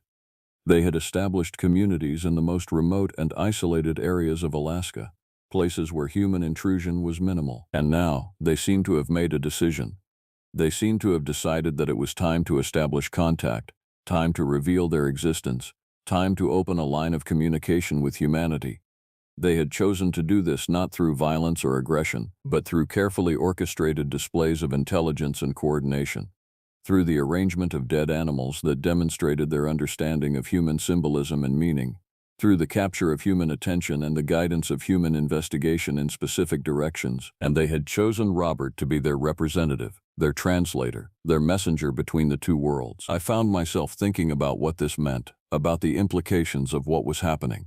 If the creatures were indeed attempting to establish contact, if they were attempting to reveal their existence to humanity, then we were potentially at a pivotal moment in human history. We were on the threshold of a major discovery, one that would fundamentally alter human understanding of the world and of the boundaries between civilization and wilderness. But we were also potentially in great danger. Contact with a species that we did not understand, interaction with creatures that operated on principles and motivations that were foreign to us, could have consequences that we could not predict or control. William warned me that we needed to approach what was happening with extreme caution. He said that if the creatures were truly attempting to open a line of communication, we needed to do so respectfully, in a way that acknowledged their intelligence and their autonomy. We could not treat them as specimens to be studied, as curiosities to be documented, as resources to be exploited. But I also knew that our investigation group was not unified in this perspective. Michael still wanted photographs. Emily still wanted to publish a story. Jessica still wanted academic recognition and scientific validation, and so I found myself in the position of trying to mediate between the desire of the investigation group to move forward with increasing intensity and William's counsel to proceed with caution and respect. The situation came to a head when Michael announced that he was planning another expedition to photograph the creatures, this time in the remote interior of Denali National Park. He intended to spend several weeks there, conducting systematic photography work, attempting to capture definitive evidence of the creature's existence. I opposed this plan. I told Michael that I believed it was too risky, that it would provoke a response from the creatures that we were not prepared to handle. I reminded him of what had happened to Emily, of the injuries she had sustained, of how narrow an escape they had had. But Michael was undeterred. He was convinced that if he could obtain clear, irrefutable photographic evidence of the creatures, the scientific world would be forced to recognize their existence, and that would somehow vindicate everything that we had been investigating. He left for Denali in late summer, equipped with professional-grade camera equipment, satellite communication devices, and food supplies for 6 weeks. He said that he would maintain regular contact, that he would send images every few days, that he would return with the photographic evidence that would change everything. But Michael did not return. After 2 weeks of intermittent communication, during which he had sent several high-quality images of the creatures but nothing else of substance, his communication ceased entirely. His satellite devices went silent, the images stopped arriving, and he became missing, another member of our investigation group taken by the creatures. When Michael did not return at the expected time, I made the decision to conduct a search for him. I traveled to Denali, gathered what information I could about his planned route and his camping locations, and made my way into the park to try to find him. I was not alone. Amanda came with me, as did Emily, and even Jessica came, determined to find out what had happened to Michael, determined to bring closure to his disappearance. It took us almost a week of difficult hiking to reach Michael's last known camp location, and when we arrived, we found much the same as we had found with Robert. The camp was undisturbed, Michael's equipment was in place, but Michael himself was gone. And there was another photograph, another Polaroid, another message from Michael, again in his own handwriting, again expressing that he was safe, that he had been chosen, that he was learning things that he could never have learned in human civilization. The message said, "I am with them. I am learning their language, their ways, their understanding of the world. They are showing me things that will change everything you believe about reality. Continue. Do not stop. The truth is greater than we ever imagined." As we stood in that remote camp in Denali, surrounded by the vast wilderness, holding these photographs of colleagues who had been taken by creatures that we still did not fully understand, I felt something shift inside me. The investigation was no longer an academic pursuit. It had become something else entirely. It had become a reckoning with the boundaries between the known and the unknown, between civilization and wilderness, between what we believed to be true and what might actually be true. William, when I shared these developments with him, became even more insistent that we should stop. He said that we were playing with something far beyond our understanding, that we were risking not just ourselves but the delicate balance that had existed between humanity and the creatures for countless generations. But I also found myself wondering if perhaps the creatures intended for things to unfold this way, if perhaps there was a greater purpose to what was happening, if perhaps the taking of Robert and Michael was not a random act of hostility but a deliberate communication, a message that we needed to understand. And the message, I came to believe, was this: the creatures existed. They were intelligent, organized, capable of complex communication. They had chosen to reveal themselves to us, to invite us into their world, to share their knowledge and their perspective. And they were extending an invitation for humans to participate in something larger than ourselves, to become part of a conversation that transcended the boundaries between civilization and wilderness. I do not know what will happen next. I do not know if Robert and Michael will ever return to human civilization, if they have chosen to remain with the creatures, to become part of their communities. I do not know if the creatures will attempt further contact, if they will reveal themselves more fully, if they will demand official recognition of their existence. What I do know is that I can never view the Alaskan wilderness the same way again. I know that there are communities of intelligent beings living in the remote places of this world, beings that operate according to principles and wisdom that we do not yet understand. I know that contact with these beings has already changed us, has already altered the trajectory of human understanding and human civilization, and I know that the wilderness is watching. The creatures are present, and somewhere in the vast expanses of Alaska, in the mountains and the forests and the remote valleys, there are beings that are aware of our existence, that are thinking about their relationship with us, that are deciding what the next step in this unprecedented contact should be. The stories of Robert and Michael, the photographs that we have gathered, the evidence that we have documented, are all part of something much larger. They are the opening chapters of a new story, a story about the boundaries between civilization and wilderness, about what we do not know about the world we live in, about the intelligence and intention that exists in places that we have chosen not to look. When you listen to this story wherever you are, whatever time it is, I want you to like this video and to leave a comment below. Your engagement helps our channels reach a wider audience, helps bring these stories to people who need to hear them. Mr. Belecho, Mr. Geronimo, and Sir Belecho are committed to bringing you the truth about what exists in the remote places of our world, and we depend on your support to continue this work. I want you to think about the wilderness beyond the boundaries of your own civilization. Think about the vast spaces of the world where human presence is minimal, where the ancient ways still persist, where intelligences and communities exist that we know nothing about. Think about what it would mean if such beings decided to reach out, decided to establish contact, decided to share their wisdom and their perspective with us. Would we be ready to listen? Would we be willing to learn? Or would we attempt to categorize and control and exploit, as we have done so many times before? The creatures of Alaska are waiting. The wilderness is patient.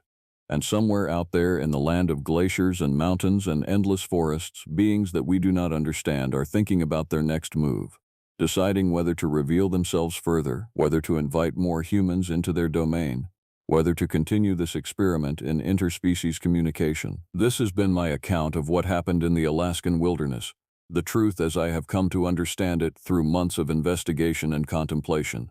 I do not expect everyone to believe it. I do not expect it to be accepted by official channels or mainstream science, but it is the truth as I have experienced it, and I believe that this is only the beginning. I believe that in the years and decades to come, humanity will be forced to acknowledge the existence of these creatures, will be forced to develop a new relationship with the wilderness, will be forced to recognize that we are not alone, that we share the planet with intelligences that are as complex and as worthy of respect as our own. The creatures have revealed themselves. They have sent their messages. They have taken some of us into their world. And now, the question is not whether they exist, but what we will do with that knowledge, how we will choose to respond, what kind of future we will build with these new understanding of what shares our world. The wilderness awaits your answer. The creatures are listening, and the story is far from over. EOF.